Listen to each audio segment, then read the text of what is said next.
Hello students, good evening. I am Sneha and welcome back to your own channel आशीष तिवारी। आज की video का हमारा subject रहने वाला है स्कूलिंग इन इंडिया, भारत में स्कूली शिक्षा। आज हम इस वीडियो में ऐसे 10 मोस्ट इम्पॉर्टेंट क्वेश्चंस के बारे में डिस्कस करेंगे जिनके क्वेश्चन पेपर में आने के बहुत बहुत ज़्यादा चांसेस होते हैं। सो कीप इन माइंड ये क्वेश्चंस हमने रैंडमली नहीं उठाए हैं, बल्कि प्रीवियस ईयर क्वेश्चन पेपर को एनालाइज किया, इंपॉर्टेंट क्वेश्चंस को छांटा और आफ्टर टीचर सजेशन के बाद हम लोगों ने ये सारे नोट्स तैयार किए हैं। तो स्टूडेंट्स, अगर आप ये 10 मोस्ट इंपॉर्टेंट क्वेश्चंस को अच्छे से समझ लेते हैं तो आपकी 80 to 90% प्रिपरेशन अपने आप हो जाएगी। आपको किसी और वीडियो की ज़रूरत नहीं पड़ेगी। ये सिंगल वीडियो आप सभी के लिए इनफ है। और इस वीडियो में आपको एक स्पेशल गिव अवे का भी ऑप्शन प्रोवाइड किया गया है। गिव अवे के अकॉर्डिंग आपको वीडियो के बीच में जो है 3 इंपॉर्टेंट क्वेश्चंस पूछे जाएंगे जो कि आपके सब्जेक्ट से ही रिलेटेड होंगे। जो भी स्टूडेंट्स इन 3 क्वेश्चंस का एग्जैक्ट आंसर देगा उसको मिलेंगे हमारी तरफ से एब्सोल्युटली फ्री नोट्स। और विनर को एनालाइज करने के बाद हम जो है विनर की अनाउंसमेंट तुरंत कर देंगे। जो अनाउंसमेंट है वो हमारे व्हाट्सएप चैनल और टेलीग्राम चैनल पर करी जाएगी। लिंक आपको नीचे डिस्क्रिप्शन में प्रोवाइड किया गया है। तो स्टूडेंट्स, एंजॉय योर क्विज। और सबसे बेस्ट बात ये है कि हमारे लेक्चर्स 100% फ्री हैं। आप सभी स्टूडेंट्स के लिए हमने 100% फ्री वीडियो सीरीज़ प्रोवाइड की है हमारे चैनल पर। तो स्टूडेंट्स, अगर आप हमारे चैनल पर फर्स्ट टाइम विजिट कर रहे हैं, चैनल को सब्सक्राइब कीजिएगा जिससे कि आने वाले सारे वीडियोस की आपको सबसे पहले नोटिफिकेशन प्रोवाइड करी जाए। तो इन 10 मोस्ट इंपॉर्टेंट क्वेश्चंस को आप अच्छे से समझना ताकि आप एग्जाम में अच्छे से स्कोर कर पाओ। साइड बाय साइड अगर आपको इन्हीं लेक्चर के वेल ऑर्गेनाइज नोट्स भी चाहिए तो हमारे पास आपके लिए पेड नोट्स भी अवेलेबल हैं जिनका जो रेट है वो भी काफ़ी स्टूडेंट फ्रेंडली है। अगर आप हमारे नोट्स खरीदते हैं तो आपको एक नोट 45 रुपीज़ का पड़ेगा, जबकि अगर आप कॉम्बो में खरीदते हैं तो कॉम्बो में आपको 40 रुपीज़ पर नोट रहेगा। और स्टूडेंट्स, जिन स्टूडेंट्स के पास 6 थ्योरी सब्जेक्ट्स हैं, अगर वो हमारे चैनल से नोट्स खरीदते हैं तो उनको सिर्फ 5 नोट्स के लिए पे करना रहेगा, बाकी एक नोट हमारी तरफ से आपको फ्री प्रोवाइड किया जाएगा। सेम कंडीशन अप्लाई की जाएगी 7 सब्जेक्ट्स वाले स्टूडेंट्स के लिए। जिन स्टूडेंट्स के पास 7 सब्जेक्ट्स है उनको सिर्फ और सिर्फ 6 सब्जेक्ट्स के लिए पे करना रहेगा, बाकी एक नोट उनको हमारी तरफ से फ्री प्रोवाइड किया जाएगा। नोट्स के लिए आपको बस एक मैसेज करना है। नीचे डिस्क्रिप्शन में आपको एक नंबर प्रोवाइड किया गया है, उस पर आप टेक्स्ट कर देना, आपको नोट्स प्रोवाइड कर दिए जाएंगे। तो लेट्स बिगिन स्टूडेंट्स। हम स्टार्ट करते हैं हमारा subject schooling in India, Bharat में स्कूली शिक्षा के 10 ऐसे मोस्ट इंपॉर्टेंट क्वेश्चंस जो तुम्हारे DU सोल के लिए गेम चेंजर साबित होंगे। बच्चों, वीडियो को स्किप मत करना। जैसा कि मैंने आपको बताया, आपको वीडियो के बीच में गिव अवे के क्वेश्चंस पूछे जाएंगे। सारे क्वेश्चंस को अच्छे से समझना ताकि आप अपने एग्जाम में अच्छा स्कोर कर पाओ। और गिव अवे के क्वेश्चंस के आंसर देना भी मत भूलना।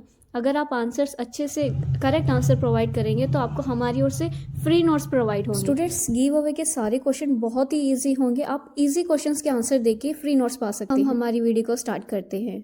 सो स्कूलिंग इन इंडिया का हमारा फर्स्ट इंपॉर्टेंट क्वेश्चन रहने वाला है, highlight the education system in Vedic India and briefly mention the features of Rigvedic education. यानी कि हमने बताना है भारत की वैदिक कालीन शिक्षा पर प्रकाश डालिए और संक्षेप में ऋग्वेद कालीन की शिक्षा का विशेषताओं का उल्लेख करना है। इसी का ऑल्टरनेटिव क्वेश्चन हमें दिया गया है, describe the ancient Indian Vedic education system and briefly discuss the main features of the education system during the Rigvedic period. In Hindi, प्राचीन भारत में वैदिक शिक्षा प्रणाली का वर्णन कीजिए तथा संक्षेप में ऋग्वैदिक काल की शिक्षा व्यवस्था की और विशेषताओं पर प्रकाश डालिए।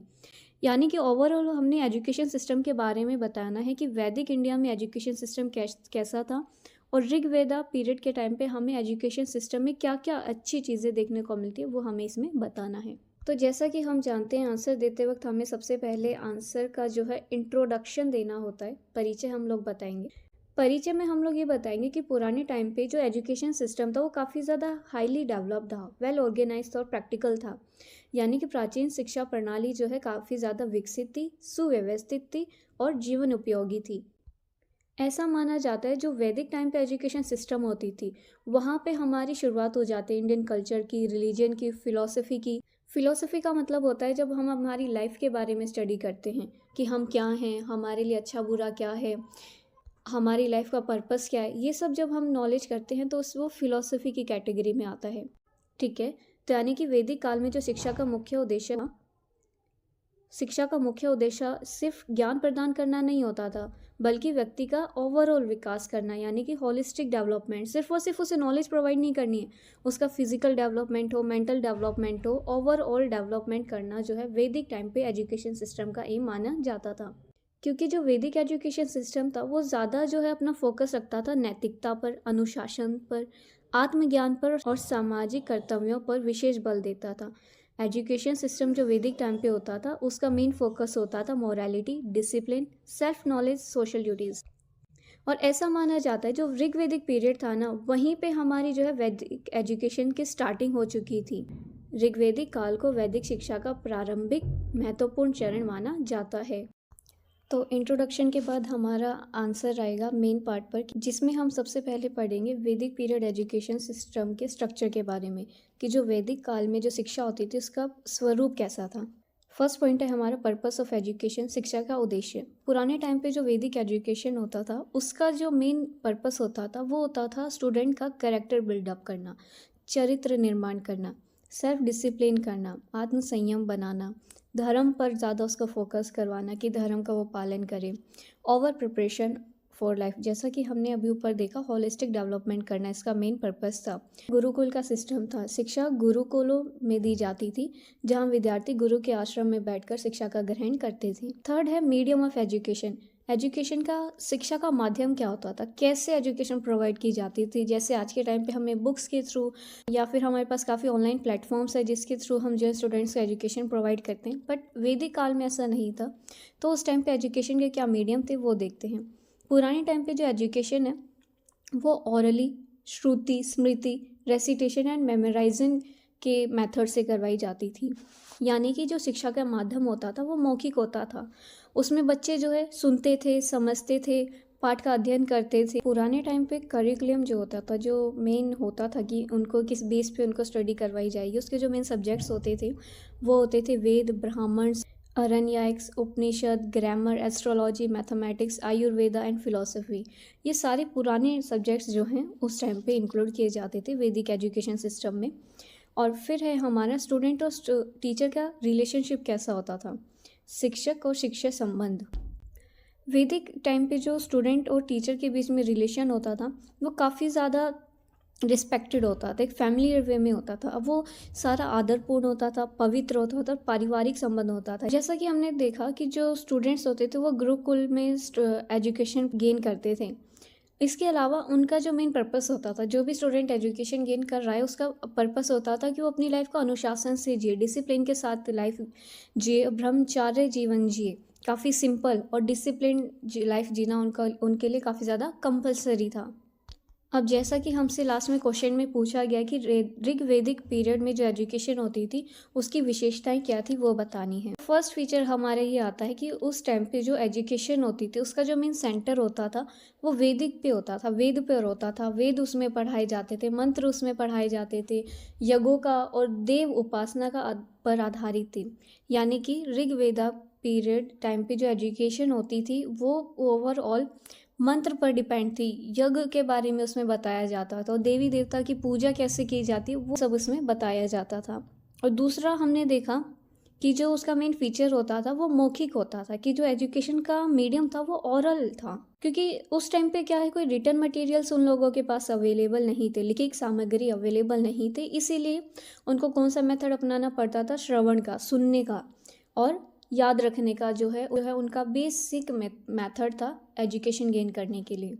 थर्ड फीचर हमारा आता है नैतिक एवं चरित्र निर्माण। यानी कि पुराने टाइम पे जो एजुकेशन होती थी उसमें हमें सिखाया जाता था ट्रुथ के बारे में, नॉन वायलेंस के बारे में, सेल्फ कंट्रोल, ड्यूटी, ये सारी चीज़ें हमें जो है पुराने टाइम के एजुकेशन सिस्टम में देखने को मिलती है, जिसमें क्या था, सत्य, अहिंसा, संयम, कर्तव्य, सदाचार की शिक्षा हमें दी जाती थी। इसके अलावा जैसा कि हमने देखा पुराने टाइम पे सिर्फ नॉलेज प्रोवाइड नहीं की जाती थी, उसके अलावा बच्चे का हॉलिस्टिक डेवलपमेंट करते थे। तो सोशल डेवलपमेंट भी किया जाता था उनका, कि समाज में उनकी क्या दायित्व हैं, क्या रिस्पॉन्सिबिलिटीज़ है, वो सब भी बच्चों को सिखाई जाती थी। और सबसे मेन फीचर हमारे ये आता है कि ऋग्वेदिक टाइम पे जो शिक्षा होती थी वो स्त्री के लिए भी अवेलेबल थी। ऐसा नहीं है कि वहाँ पे जो है विमेंस को अलाउ नहीं था। एजुकेशन जो है विमेंस को भी अलाउ थी, विमेंस भी जो है एजुकेशन रिसीव करती थी ऋग्वेदिक पीरियड टाइम पे, ठीक है। और इसमें जो है हमारी सबसे मेन आती हैं गागरी और मैत्रेयी, ये 2 एग्जाम्पल हैं विमेन के जिन्होंने एजुकेशन गेन करी थी वैदिक पीरियड में।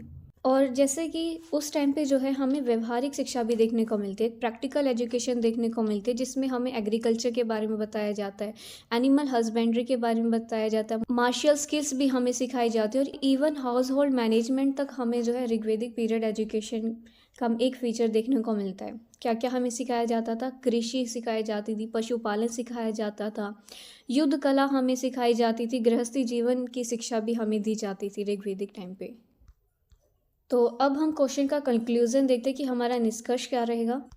निष्कर्ष के रूप में हम ये कह सकते हैं कि वैदिक पीरियड पे जो एजुकेशन थी वो हमारी भारतीय शिक्षा की एक आत्मा रही है, ठीक है, soul of the Indian education system रही है। क्योंकि जो पुराने टाइम पे एजुकेशन होती थी वो उसका पर्पस सिर्फ नॉलेज प्रोवाइड करवाना नहीं होता था, बल्कि वो पूरा हमारी लाइफ को बैलेंस करती है, जीवन को संतुलित बनाती है, हमें मॉरल वैल्यूज सिखाती है, स्पिरिचुअलिटी हमारे अंदर इंक्रीज करती है। एक्चुअली जब हम ऋग्वेदिक की बात करते हैं तो ऋग्वेदिक एजुकेशन में हमें जो है हमारे संस्कार बताए गए थे, हमारा समाज के प्रति क्या अनुशासन हमें रखना चाहिए, हमारी क्या रिस्पॉन्सिबिलिटीज़ है, वो सब हमें ऋग्वेदिक में के टाइम पीरियड में देखने को मिलता है। और आज भी वैदिक एजुकेशन सिस्टम जो है हमारी मॉडर्न एजुकेशन सिस्टम को इंस्पायर करता है। आज भी वैदिक शिक्षा के सिद्धांत आधुनिक शिक्षा के लिए प्रेरणा स्रोत हैं। सेकेंड क्वेश्चन है हमारा, describe the different education method in the post Vedic period during the age of Sutra literature. जैसा कि अभी हमने वैदिक पीरियड के टाइम पे पढ़ा कि एजुकेशन सिस्टम कैसा था, स्ट्रक्चर कैसा था, क्या मेथड था, ये सब पढ़ा। अब हम पढ़ेंगे वैदिक काल के बाद जो है क्या एजुकेशन मेथड्स अपनाए गए वो हमें बताने हैं। इसका ऑल्टरनेटिव क्वेश्चन हमारा रहेगा, उत्तर वैदिक काल में सूत्र साहित्य के विकास के साथ प्रचलित विभिन्न शिक्षा प्रणालियों का विवेचना कीजिए। Discuss the various education system prevalent in the post Vedic period with the development of सूत्र लिटरेचर, यानी कि सूत्र लिटरेचर को हमें माइंड में रखते हुए इसका आंसर देना है। तो सबसे पहले हम इंट्रोडक्शन देखते हैं, हमारे क्वेश्चन का परिचय क्या रहेगा कि वैदिक पीरियड के बाद जो एजुकेशन हुई थी वो हमारी इंडियन एजुकेशन सिस्टम के लिए डेवलपमेंट का फेज साबित हुई, यानी कि उत्तर वैदिक काल भारतीय शिक्षा के विकास का एक महत्वपूर्ण चरण माना जाता है। क्यों माना जाता है डेवलपमेंट का फेज? क्योंकि इस टाइम पे जो है वैदिक साहित्य के साथ साथ हमें वैदिक लिटरेचर तो पढ़ाया ही जा रहा था, इसके साथ साथ सूत्र लिटरेचर जो काफ़ी ज़्यादा सिंपल था, मोर ऑर्गेनाइज था और काफ़ी ज़्यादा प्रैक्टिकल था, वो भी डेवलप हो चुका था, इसीलिए काफ़ी ज़्यादा सिग्निफिकेंट रहा। इस काल में वैदिक साहित्य के साथ साथ सूत्र साहित्य का विकास हुआ, जिसमें शिक्षा को अधिक सरल, व्यवस्थित और व्यवहारिक बनाया गया। और जो ये सूत्र लिटरेचर डेवलप किया गया था, इसका मेन एम ये था कि जो वैदिक नॉलेज है वो काफ़ी ज़्यादा कॉम्प्लेक्स है, उसको काफ़ी ज़्यादा इन शॉर्ट हम बता दें बच्चों के लिए, ताकि वो पढ़ना ईजी रहे। सूत्र साहित्य का उद्देश्य जटिल वैदिक ज्ञान को संक्षिप्त रूप में प्रस्तुत करना था, ताकि विद्यार्थी उसे आसानी से ग्रहण कर सके। क्योंकि इस टाइम पे जो एजुकेशन है वो सिर्फ रिलीजन तक लिमिटेड नहीं थी कि उसमें सिर्फ आपको वैदिक के बारे में, धर्म के बारे में, मॉरल वैल्यूज़ बताई जाए, बल्कि इसमें जो है हमें सोशल, मॉरल और प्रैक्टिकल एस्पेक्ट्स में भी एजुकेशन प्रोवाइड करना शुरू कर दिया था। इस युग में शिक्षा केवल धार्मिक नहीं रही, बल्कि सामाजिक, नैतिक और व्यवहारिक पक्षों में भी सम्मिलित करने लगी। तो मेन पार्ट में सबसे पहले हम देखते हैं सूत्र लिटरेचर का नेचर कैसा था, स्वरूप कैसा था। सबसे पहले हम ये देखते हैं कि जो हमारा सूत्र लिटरेचर था वो काफ़ी ज़्यादा कंसाइज था, उसमें हमें शॉर्ट ट्रिक्स बताई हुई थी, हमारे लिए वो याद रखने के लिए काफ़ी ज़्यादा ईजी था। सूत्र साहित्य जो है संक्षिप्तता, सूत्रात्मकता और स्मरण योग्य था, याद रखने लायक था। सूत्र लिटरेचर ने एजुकेशन को जो है प्रेजेंट किया है रूल्स के फॉर्म में और मेथड्स के फॉर्म में। इसमें शिक्षा के नियमों को विधियों के रूप में प्रस्तुत किया है। जो मेन सूत्र लिटरेचर है वो हमारे हैं श्रोता सूत्र, गृहस्थ सूत्र और धर्म सूत्र। क्या क्या? श्रोत्र, गृहस्थ सूत्र और धर्म सूत्र हमारे प्रमुख सूत्र साहित्य हैं। अब सबसे पहले हम देखते हैं कि वैदिक पीरियड के बाद एजुकेशन सिस्टम कैसा था, एजुकेशन सिस्टम का मेथड क्या था। गुरुकुल एजुकेशन मेथड, जो शिक्षा है वो गुरुकुल में दी जाती थी। स्टूडेंट्स जो हैं वो गुरु के आश्रम में रहकर ज्ञान प्राप्त करते थे। ऐसा माना जाता था जो गुरु की लाइफ है वो ही खुद में एक लर्निंग का आइडल है, ठीक है, क्योंकि जो एजुकेशन है वो ओवरऑल डिसिप्लिन पर और सर्विस पर बेस्ड थी। गुरु का जीवन ही शिक्षा का आदर्श माना जाता है। शिक्षा अनुशासन, सेवा पर आधारित थी। सेकंड पॉइंट हमारा आता है ओरल एंड मेमोराइजेशन मेथड, यानी कि मौखिक एवं स्मरण मेथड। इसमें क्या होता था, जो हमारी शिक्षा है वो ओवरऑल सुनने पर, समझने पर और याद रखने पर डिपेंड करती थी कि हम शिक्षा को सुने, उसका एक्सपीरियंस करें और याद रखें। और याद करने का जो मंत्र होता था वो काफ़ी ज़्यादा कंपलसरी माना जाता था, यानी कि हमारे लिए जो मेथड है, जो शॉर्ट ट्रिक्स हैं, उनको याद करना काफ़ी ज़्यादा अनिवार्य था। इसीलिए कोई भी हमें पाठ पढ़ाया जाता तो उसको बार बार पढ़ना, रिवाइज करना हमारे लिए काफ़ी ज़्यादा इम्पोर्टेंट था उस टाइम पे। थर्ड पॉइंट है हमारा आता है कि पोस्ट वैदिक पीरियड के टाइम के बाद जो है एजुकेशन सिस्टम में हमें रिचुअल एजुकेशन मेथड भी देखने को मिलता है। हमें बताया जाता है, जैसा कि अभी हमने ऊपर देखा था, सूत्र 3 टाइप की होती है। उसमें से सबसे पहला हमारा आता है श्रोता सूत्र। इसमें स्टूडेंट्स को पढ़ाया जाता था यज्ञ के बारे में, हवन कैसे होते हैं, रिलीजियस सेरेमनीज कैसे होती है, ये सब पढ़ाया जाता था। क्यों? क्योंकि जो एजुकेशन सिस्टम है वो रिचुअल्स और उनके प्रोसीजर के बारे में सिखाती थी। स्त्रोत शिक्षा के अंतर्गत यज्ञ, हवन और धार्मिक कर्मकांड सिखाए जाते थे, क्योंकि शिक्षा कर्म और विधि पर केंद्रित थी। उसके बाद हमने देखा था जो सेकेंड सूत्र हमारा आता है वह गृह सूत्र। इसमें हमें जो है ओवरऑल डोमेस्टिक एजुकेशन प्रोवाइड की जाती थी, गृह शिक्षा प्रोवाइड की जाती थी कि हमारी जो रिस्पॉन्सिबिलिटीज़ हैं फैमिली के लिए, सोशल लाइफ के लिए, वो क्या क्या हैं वो इसमें बताया जाता था। ओवरऑल इसमें घर से रिलेटेड सारी चीज़ें इसमें हमें बताई जाती थी। ठीक है, गृह सूत्रों के माध्यम से पारिवारिक सामाजिक जीवन की शिक्षा दी जाती थी, जिसमें विवाह, संस्कार, गृहस्थ धर्म का ज्ञान दिया जाता था। ठीक है, अब हमारा 5th पॉइंट आता है हमारा moral and ethical education system. इसमें हमारा आता है कि जो धर्म सूत्र था वो हम स्टूडेंट्स को बताता था उनकी मॉरल कंडक्ट्स के बारे में, उनको अच्छी शिक्षा का ज्ञान देता था कि उनके लिए अच्छा क्या है, बुरा क्या है, ये सब उन्हें बताता था। उनकी ड्यूटीज़ के बारे में बताता था, सोशल रूल्स के बारे में बताता था, क्योंकि इसका जो मेन फोकस था वो था ट्रुथ के बारे में, नॉन वायलेंस के बारे में बच्चों को पढ़ाना, सेल्फ कंट्रोल की शिक्षा उन्हें देना, उनकी रिस्पॉन्सिबिलिटीज़ कैसे फुलफिल करनी चाहिए, ये सारी एजुकेशन जो है धर्म सूत्र में दी जाती थी। धर्म सूत्रों के माध्यम से नैतिक आचरण, कर्तव्य और सामाजिक नियम सिखाए जाते थे, जिसमें हमें क्या ध्यान दिया जाता था, सत्य, अहिंसा, संयम और कर्तव्य पालन पर विशेष बल दिया जाता था।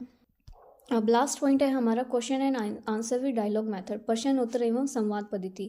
इसमें क्या होता था, जो एजुकेशन है वो हमारी मेन फोकस रखती थी डायलॉग, स्टूडेंट्स और गुरु के बीच में, यानी कि गुरु और शिक्षा के बीच में संवाद के माध्यम से शिक्षा दी जाती थी। जो टीचर होता था वो अपने स्टूडेंट से क्वेश्चन पूछता था, ऐसे ऐसे क्वेश्चंस पूछता था जिसमें उसको सोचना पड़े कि क्या चीज़ सही है, क्या चीज़ गलत है, जिसकी वजह से स्टूडेंट्स के अंदर रीजनिंग की, क्रिटिकल थिंकिंग की और डिस्कशन की इम्पोर्टेंस बढ़ जाती थी। तर्क, विचार और विवेचना का महत्व दिया जाता था। अब हमारे क्वेश्चन का हम कंक्लूजन देखते हैं, निष्कर्ष क्या रहेगा। निष्कर्ष के रूप में हम ये कह सकते हैं कि जब से हमारे पास सूत्र साहित्य का विकास हुआ, तब से जो हमारी एजुकेशन सिस्टम है वो काफ़ी ज़्यादा व्यवस्थित, सरल और व्यवहारिक बन गई थी, यानी कि जो हमारी एजुकेशन है वो काफ़ी ज़्यादा मोर ऑर्गेनाइज्ड, सिंपल और प्रैक्टिकल हो चुकी थी जब से हमारे पास सूत्र लिटरेचर आया। क्योंकि इस टाइम पे जो एजुकेशन मेथड्स हैं वो मेनली फोकस रखते थे बच्चे के अंदर रिलीजियस बिलीव्स को डेवलप करना, सोशल एंड मॉरल लाइफ को एक बैलेंस्ड मैनर में बच्चे को सिखा देना, इस पर फोकस रखती थी। इस युग की जो शिक्षा है वो पद्धतियाँ धार्मिक, सामाजिक और नैतिक जीवन को संतुलित रूप से विकसित करने पर केंद्रित थी। सूत्र लिटरेचर ने क्या किया, हमारे एजुकेशन सिस्टम में हमें डिसिप्लिन के बारे में, मेमोराइजिंग स्किल्स के बारे में और प्रैक्टिकल वैल्यूज़ के बारे में बताया, जिसका हमें जो है क्लियरली रिजल्ट देखने को मिलता है आने वाले एजुकेशन ट्रेडिशंस में। ठीक है, सूत्र साहित्य ने भारतीय शिक्षा प्रणाली को अनुशासन, स्मरण शक्ति और जीवन उपयोगी मूल्यों को समृद्ध किया, जिसका प्रभाव हमें आने वाली भारतीय शिक्षा पर स्पष्ट रूप से देखने को मिलता है। अब बढ़ते हैं हमारे क्वेश्चन नंबर 3 की ओर। नंबर हमारा 3 है, हमें ब्राह्मणिकल एजुकेशन और बुद्धिस्ट एजुकेशन के बीच में डिफरेंस बताना है। ब्राह्मणीय शिक्षा और बौद्ध शिक्षा में क्या अंतर है वो बताना है। इसी का ऑल्टरनेटिव क्वेश्चन है हमारा, conduct a comparative study of the education system between Brahmanical tradition and the education system during the Buddhist period. ब्राह्मण परंपरा की शिक्षा प्रणाली तथा बौद्धकालीन शिक्षा व्यवस्था का तुलनात्मक अध्ययन कीजिए। इंट्रोडक्शन देख लेते हैं कि हमारे आंसर का परिचय क्या रहने वाला है। एंशिएंट टाइम पे बच्चों क्या होता था, जो एजुकेशन सिस्टम है वो हमारा अलग अलग बिलीफ से, अलग अलग रिलीजियस से, अलग अलग फिलोसफिकल ट्रेडिशन से डेवलप होकर आ रहा था। प्राचीन भारत में शिक्षा का विकास विभिन्न धार्मिक, दार्शनिक परंपराओं के माध्यम से हुआ। जैसे कि जो हमारा ब्राह्मणिकल एजुकेशन सिस्टम है वो ओवरऑल ब्राह्मण के टाइम पे जो ट्रेडिशंस होते थे, वैदिक रिलीजन होते थे, उन पर बेस्ड था। ब्राह्मणी शिक्षा प्रणाली हमारी वैदिक धर्म और ब्राह्मण परंपरा पर आधारित थी। दूसरी हमारी बुद्धिस्ट एजुकेशन सिस्टम है, वो लॉर्ड बुद्धा ने जो हमें शिक्षाएं दी, जो भी टीचिंग्स दी, उसके बारे में हमें बताती हैं कि जो बौद्ध शिक्षा प्रणाली है वो भगवान बुद्ध के उपदेशों के से विकसित हुई है। बट हम ये कह सकते हैं कि दोनों शिक्षा प्रणालियों का उद्देश्य जो रहा है वो रहा है मानव का नैतिक और बौद्धिक विकास करना। यानी कि स्टूडेंट्स जो ये दोनों एजुकेशन है, चाहे वो ब्राह्मणिकल हो चाहे बौद्धिस्ट हो, इन दोनों एजुकेशन सिस्टम का मेन एम ये रहा है कि वो ह्यूमन लाइफ को ऐसे डेवलप करें, ह्यूमंस का मॉरली डेवलप भी हो और इंटेलेक्चुअल डेवलपमेंट भी हो जाए। लेकिन हम जब इनके बारे में पढ़ते हैं तो इनका हम क्लियरली डिफरेंस देख सकते हैं कि इनका नेचर क्या था, क्या ऑब्जेक्टिव्स अलग अलग थे इनके, और टीचिंग मेथड्स तक अलग अलग थे इन दोनों एजुकेशन सिस्टम के। सबसे पहले हम देखते हैं ब्राह्मणिकल एजुकेशन सिस्टम क्या था, कि जो ब्राह्मण शिक्षा प्रोवाइड करते थे उसके प्रणाली के बारे में हम पढ़ेंगे। तो जैसा कि मैंने आपको बताया, ब्राह्मणिकल एजुकेशन सिस्टम जो है वो टोटली वेद पर बेस होती थी, ब्राह्मण्स के टेक्स्ट पर बेस होती थी, अरण्यक्स और उपनिषद के पर बेस थी हमारी ब्राह्मणिकल एजुकेशन। ब्राह्मणीय शिक्षा का आधार क्या था? वेद थे, ब्राह्मण ग्रंथ थे, आरण्यक थे और उपनिषद थे। जो एजुकेशन सिस्टम है वो गुरुकुल सिस्टम पर बेस थी, यानी कि जो स्टूडेंट्स हैं वो गुरु के आश्रम में दी जाती थी जितनी भी शिक्षा होती थी पुराने टाइम पे। और ये बात याद रखना कि जो ब्राह्मणिकल एजुकेशन सिस्टम थी वो कास्ट हायरार्की थी, यानी कि इसमें डिस्क्रिमिनेशन होता था। जो एजुकेशन का राइट था वो सिर्फ और सिर्फ अपर क्लास वाले लोगों को दिया गया था, ठीक है, और जो एजुकेशन प्रोवाइड करने का राइट था वो ब्राह्मण्स को दिया गया था बस। यह शिक्षा प्रणाली वर्ण व्यवस्था पर आधारित थी, जिसमें शिक्षा का अधिकार किस किस को दिया गया था? ब्राह्मण्स को और अपर क्लास उच्च वर्गीय लोगों तक ही सीमित थी। ब्राह्मणिकल एजुकेशन सिस्टम जो है वो ऑरली मेथड पे डिपेंड करती थी, जिसमें मेन फोकस रहता था सुनने पर, याद रखने पे और बार बार रिपीटेशन पर, यानी कि रिवाइज करने पर। शिक्षण पद्धति मौखिक थी, जिसमें श्रवण, स्मरण और पुनरावृत्ति पर विशेष बल दिया जाता था। क्योंकि जो ब्राह्मण एजुकेशन सिस्टम था उसमें मेन फोकस रहता था सेल्फ नॉलेज प्रोवाइड करवाना, धर्म पर फोकस रखना, धर्म पालन की शिक्षा लोगों को देना, मोक्ष के बारे में लोगों को बताना। धर्म का शिक्षा का मुख्य उद्देश्य क्या रहता था? आत्मज्ञान, धर्म पालन और मोक्ष की प्राप्ति था।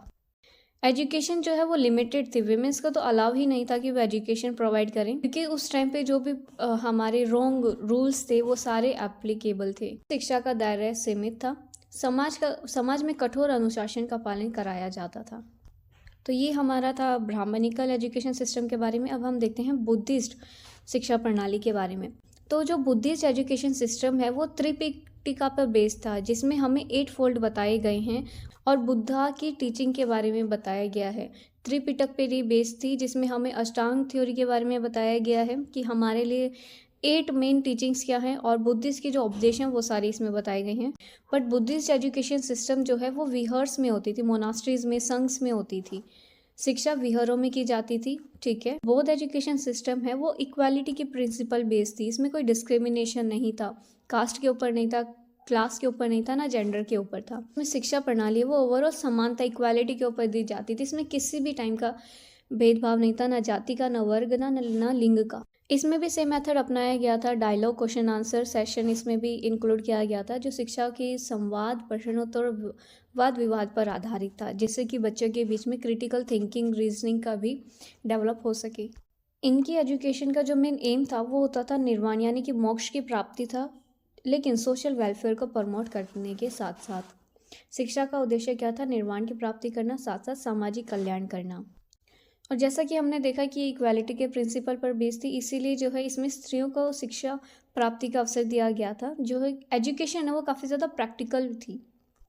अब हम डिफरेंस देखते हैं कि ब्राह्मणिकल और बौद्ध की जो शिक्षा थी उनमें हमें क्या अंतर देखने को मिलता है। तो सबसे पहला हमें जो मेन डिफरेंस देखने को मिलता है, ये डिफरेंस देखने को मिलता है, जो ब्राह्मणिकल एजुकेशन थी वो मेनली रिलीजियस रिचुअल्स और वैदिक स्टडीज़ पर बेस्ड थी। उसमें धर्म पर, वेद के ऊपर ज़्यादा ध्यान दिया जाता था। ब्राह्मणीय शिक्षा जो है धर्म, कर्मकांड और वेद के अध्ययन पर केंद्रित थी, जबकि जो हमारी बौद्ध शिक्षा है वो नैतिकता, तर्क और करुणा पर आधारित थी। इसमें हमें मॉरलिटी, रीजनिंग और कंपैशन के बारे में बताया जाता था कि काइंड रहना चाहिए, रिस्पॉन्सिबिलिटीज़ हमारे क्या हैं, हमारे लिए अच्छा बुरा क्या है, वो सब इसमें हमें बताया जाता था। और दूसरी ओर जो ब्राह्मणिकल एजुकेशन सिस्टम है वो सिर्फ गुरुकुल तक ही सीमित थी, जबकि जो बुद्धिस्ट एजुकेशन है वो विहर्स में की जाती थी, पब्लिक लर्निंग सेंटर्स पर की जाती थी। पेड़ के नीचे बैठ के हो गया, जिसमें कि कोई भी किसी भी क्लास का, किसी भी कास्ट का बच्चा आके बैठ के पढ़ सकता है। ब्राह्मणीय शिक्षा जो है गुरुकुल तक सीमित थी, जबकि बौद्ध शिक्षा जो है विहारों में और सार्वजनिक शिक्षा केंद्र में दी जाती थी। ब्राह्मणिकल एजुकेशन सिस्टम जो है कास्ट सिस्टम को रिफ्लेक्ट करती है कि उसमें जो है वर्ण व्यवस्था का प्रभाव दिया गया है, जबकि जो बौद्ध शिक्षा है वो हमें समानता के बारे में बताती है कि इक्वालिटी होनी चाहिए। ब्राह्मणिकल एजुकेशन में मेमोराइजिंग काफ़ी ज़्यादा प्राइमरी मेथड था। ब्राह्मण में क्या होता है, स्मरण याद रखने की पद्धति को प्रमुख माना जाता था, जबकि वो जो बौद्ध शिक्षा होती थी उसमें डिस्कशन को, विचार विमर्श को महत्व दिया जाता था। डिस्कशन को, क्रिटिकल थिंकिंग पर फोकस किया जाता था। किसमें? बुद्धिस्ट एजुकेशन में। अब हमारे क्वेश्चन का हम निष्कर्ष देख लेते हैं कि कंक्लूजन क्या होगा। कंक्लूजन के तौर पे हम ये कह सकते हैं कि इंडियन एजुकेशन सिस्टम की जो परंपरा है उसमें ब्राह्मणिकल और बौद्धिस्ट एजुकेशन सिस्टम दोनों ही काफ़ी ज़्यादा इम्पोर्टेंट स्ट्रीम है, इम्पोर्टेंट प्रणाली रही है, क्योंकि जो हमारी ब्राह्मणिकल एजुकेशन सिस्टम है वो हमें डिसिप्लिन के बारे में बताती है, जो हमारी परंपरा पुराने टाइम से चलती आ रही है उसको प्रिजर्व करके रखती है।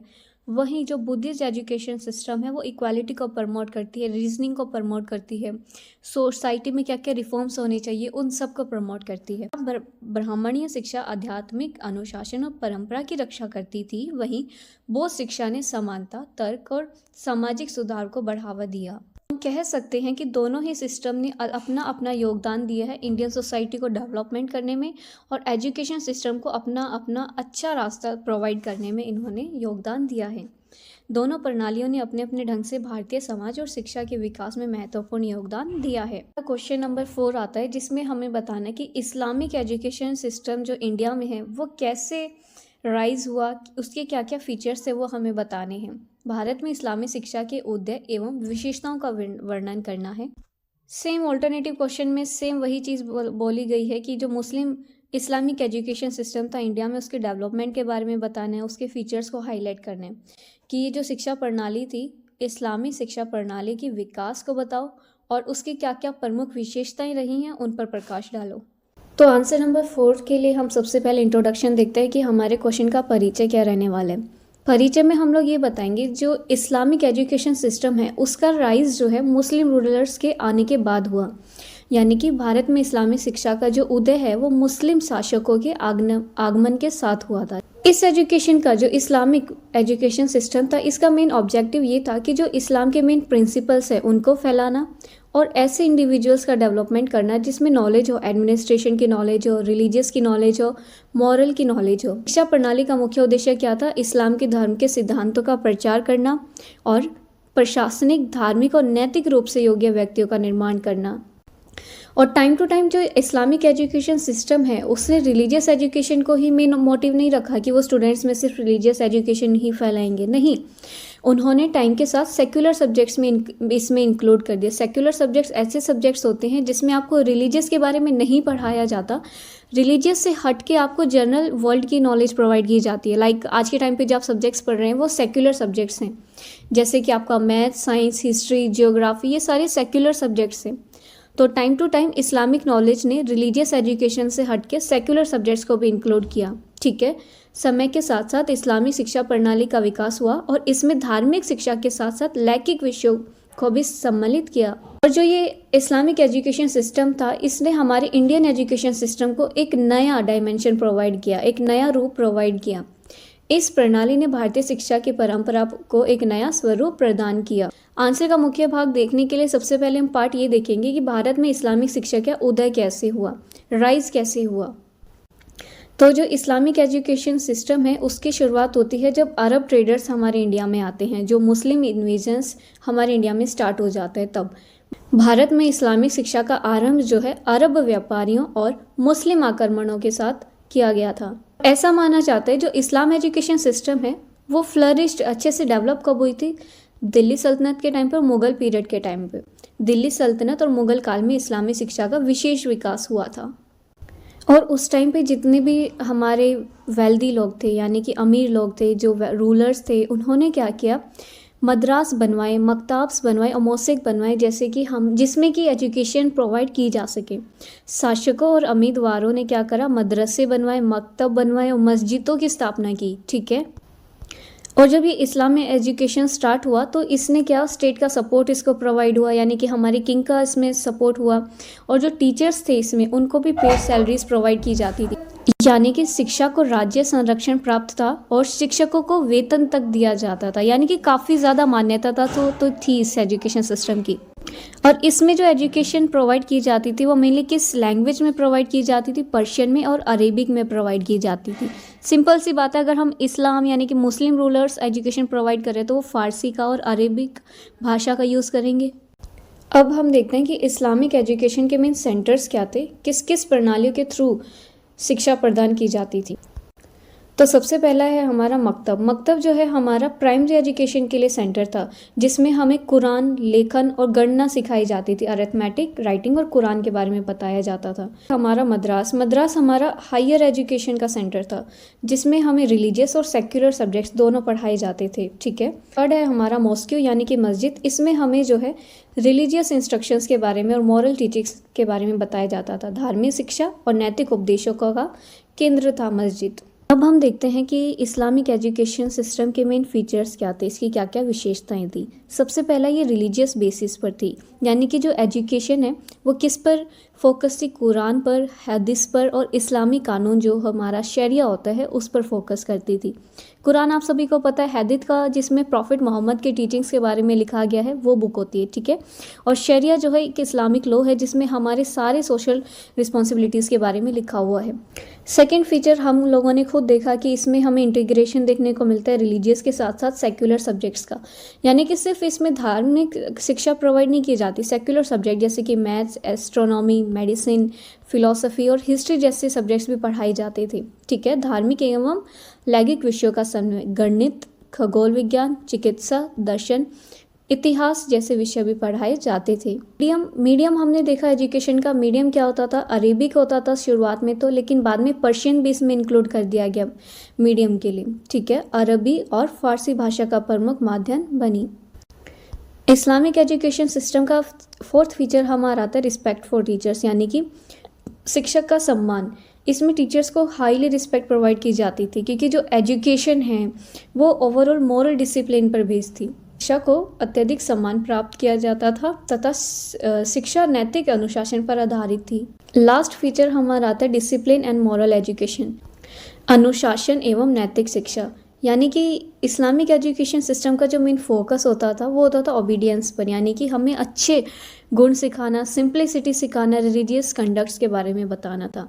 आज्ञाकारिता, सादगी और धार्मिक आचरण पर विशेष बल दिया गया था इस्लामिक एजुकेशन सिस्टम में। लास्ट फीचर है हमारा purpose of education. Islamic education की शिक्षा का उद्देश्य क्या होता था कि धार्मिक ज्ञान दिया जाए, चरित्र निर्माण किया जाए और योग्य प्रशासक का निर्माण करना था। निष्कर्ष के तौर पे हम ये कह सकते हैं कि जब से इस्लामिक एजुकेशन सिस्टम इंडिया में आया तब से इसने जो है इंडियन एजुकेशन सिस्टम को डेवलप करने में काफ़ी ज़्यादा अपना योगदान दिया है, क्योंकि इस सिस्टम की वजह से जो एजुकेशन इंस्टीट्यूशंस था उसमें भी हमें डेवलप देखने को मिलता है, क्योंकि इसमें रिलीजियस के साथ साथ सेक्युलर सब्जेक्ट्स को भी इंक्लूड किया गया था। कि जो इस्लामिक एजुकेशन के फीचर्स हैं वो काफ़ी ज़्यादा एक क्रूशियल इंपॉर्टेंट रोल प्ले करते हैं लोगों के बीच में इंटेलेक्चुअल अवेयरनेस फैलाने में, एडमिनिस्ट्रेटिव एफिशिएंसी प्रोवाइड करने में और मोरल वैल्यूज़ लाने में इंडियन सोसाइटी की। क्या कह सकते हैं, कहा जा सकता है कि भारत में इस्लामिक शिक्षा प्रणाली ने भारत शिक्षा के विकास में महत्वपूर्ण योगदान दिया। इस प्रणाली ने शिक्षा को संस्थागत रूप से प्रदान किया और धार्मिक तथा लैंगिक ज्ञान के संतुलन पर बल दिया, यानी कि रिलीजियस प्लस सेक्युलर सब्जेक्ट के बैलेंस के बीच में जो एजुकेशन होती थी वो प्रोवाइड की जाने लगी। इस्लामी शिक्षा की विशेषताओं ने भारतीय समाज में बौद्धिक चेतना, प्रशासनिक दक्षता और नैतिक मूल्यों में विकास अहम भूमिका निभाई है। फिफ्थ क्वेश्चन है हमारा, हमने एजुकेशन सिस्टम के बारे में बताना है जो हमें मैकेले ने इंट्रोड्यूस करी थी। मैकेले द्वारा शिक्षा पद्धति की आलोचना हमें करनी है।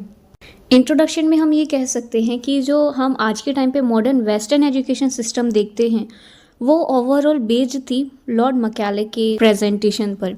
ठीक है। क्योंकि 1835 में मैकेले ने अपनी प्रसिद्ध मिनट में बताया था किसके बारे में, वेस्टर्न एजुकेशन सिस्टम के बारे में। और ये ध्यान रखना बच्चों, यहाँ पे जो मिनट मेंशन किया गया है, ये मिनट जो मेंशन है ये कोई बुक नहीं है, ठीक है, it is not a book. ये उस टाइम पे जो है एक डॉक्यूमेंट होता था, या कहीं हम लोग जो है ऑफिशियल नोट होता था, जिसमें जो ब्रिटिशर्स होते थे अपने अपने रिकमेंडेशंस, अपने आइडियाज़, अपने ओपिनियंस प्रोवाइड करते थे। तो मकैले ने 1835 में जो है अपना मिनट प्रोवाइड किया, जिसमें उसने क्या बताया, हमें वेस्टर्न एजुकेशन सिस्टम के बारे में इंट्रोड्यूस किया था कि इंडिया के लिए education, English education system implement करना चाहिए। इसका मेन एम ये था कि इंडियंस को ये फेमिलियर कराए इंग्लिश लैंग्वेज से और वेस्टर्न नॉलेज से। हालांकि ओवरऑल हम देख रहे हैं कि इस पॉलिसी ने, मकैले की जो मिनट है उसने हमें ओवरऑल ये बताया है, मॉडर्न एजुकेशन को प्रमोट किया है इसने, तो इसीलिए इसको काफ़ी ज़्यादा क्रिटिसाइज किया जाता है। ठीक, भारत में आधुनिक पाश्चात्य शिक्षा की नींव लॉर्ड मकैले द्वारा प्रस्तुत शिक्षा नीति से जुड़ी मानी जाती है। वर्ष 1835 में मकैले ने अपनी प्रसिद्ध मिनट प्रस्तुत की, जिसके आधार पर अंग्रेजी शिक्षा प्रणाली को भारत में लागू किया गया। इस नीति का उद्देश्य भारतीयों को अंग्रेजी भाषा और पश्चिमी ज्ञान से परिचित कराना था। हालांकि इस नीति ने आधुनिक शिक्षा को बढ़ावा दिया, फिर भी इसकी अनेक आलोचनाएं की जाती हैं। तो सबसे पहले हम बेस देखते हैं कि मकैले की एजुकेशन का बेस क्या था, कि जो शिक्षा का माध्यम था वो क्या था, अंग्रेजी भाषा। English language was the medium of instruction, या कि जो भी एजुकेशन प्रोवाइड की जाएगी वो किस लैंग्वेज में प्रोवाइड की जाएगी, that will be in English language. Macaulay ने हमें ये बताया कि जो भारत की भाषाएं हैं, चाहे वो हिंदी है या संस्कृत है, या जो प्राचीन ज्ञान परंपरा है, जिस टाइम जैसे पहले से जो एजुकेशन सिस्टम चलता आ रहा है वो गलत बताया गया, उसकी उपेक्षा की, उसको नेगलेक्ट किया, उसको ना किया, उन्होंने नो कहा। Indian language and the traditional knowledge system were neglected, कि emphasis was placed on educating a limited section of the upper class to create a class of interpreters between the British rulers and the Indian masses। यानी कि जो मकैले की education है उसने main focus किया कि हम जो एजुकेशन प्रोवाइड करेंगे वो उच्च वर्ग के कुछ लोगों को प्रोवाइड करेंगे, जिससे कि एक क्लास ऑर्गेनाइज होगी, जिसका नाम उन्होंने दिया एक वर्ग विशेष। ठीक है, इस एजुकेशन सिस्टम का जो मेन पर्पस ये था कि वो क्लर्क को इंट्रोड्यूस कर पाए, कलर को प्रिपेयर कर पाए, और गवर्नेंस के लिए एडमिनिस्ट्रेटिव स्टाफ्स, पढ़े लिखे एडमिनिस्ट्रेटिव स्टाफ्स को रिक्रूट कर पाए। शिक्षा का उद्देश्य क्या था, प्रशासन के लिए क्लर्क लेना और कर्मचारी तैयार करना। यानी कि मकैले की एजुकेशन का सकारात्मक पक्ष क्या था, अच्छी बातें क्या थी। सबसे पहला है सेपरेट ऑफ मॉडर्न नॉलेज, इसने जो है आधुनिक ज्ञान का प्रसार किया, जिसमें इन्होंने बताया science, maths, logic, modern subjects के बारे में, विज्ञान, गणित, तर्क और आधुनिक विषयों का भारत में प्रवेश हुआ। सेकेंड मेन फीचर्स आया इसमें जो है नेशनल कॉन्साइशियसनेस डेवलप हुआ, यानी कि राष्ट्रीय चेतना का विकास हुआ। कैसे, जब इंग्लिश लैंग्वेज आई तो इंग्लिश लैंग्वेज आने की वजह से इंडियंस में जो है अवेयरनेस हुई, किसके बारे में, फ्रीडम के बारे में, इक्वालिटी के बारे में और राइट्स के बारे में इंडियंस को पता लगा। अगर हम परंपरागत शिक्षा ही ग्रहण करते तो हम सिर्फ वेद तक ही लिमिट रह जाते, हमें कभी हमारी फ्रीडम के बारे में नहीं पता लगता, इक्वालिटी के बारे में नहीं पता लगता, हमारे राइट्स क्या हैं वो सब हमें पता ही नहीं लगता अगर हमें जो है ये इंग्लिश एजुकेशन सिस्टम प्रोवाइड नहीं होता तो। ठीक हैं, अंग्रेजी शिक्षा के कारण भारतीयों में स्वतंत्रता, समानता और अधिकारों की भावना विकसित हुई। थर्ड, इसका मेन पॉजिटिव एस्पेक्ट ये रहेगा कि इसने सोशल रिफॉर्म्स में कंट्रीब्यूट किया। जब इंग्लिश एजुकेशन सिस्टम आ गई ना तो लोगों में जो थिंकिंग है वो काफ़ी ज़्यादा डेवलप होने लग गई, लोग समझदार होने लग गए तो इसकी वजह से सामाजिक सुधारों में भी योगदान हुआ। तो जितनी भी समाज में कुरीतियाँ थी उसके विरोध जो है लोगों ने अपने ओपिनियंस बताने शुरू किए, अपने आइडियाज़ देने शुरू किए, और जो सोशल रिफॉर्म मूवमेंट्स होते थे उसको भी फिर पढ़े लिखे लोगों ने सपोर्ट किया। और मकैले की एजुकेशन सिस्टम की वजह से ही मॉडर्न एजुकेशन सिस्टम जो है फाउंड हुई, यानी कि उसका बेस बना। क्यों? इस एजुकेशन सिस्टम की वजह से जो है यूनिवर्सिटीज़ बनी, कॉलेजेस बने, मॉडर्न करिकुलम चालू हुए, आधुनिक शिक्षा प्रणाली की नींव हुई, विश्वविद्यालय, कॉलेज और आधुनिक पाठ्यक्रमों का विकास हुआ। और मकैले की शिक्षा की पद्धति की क्या आलोचना की जा रही थी वो देखेंगे हम।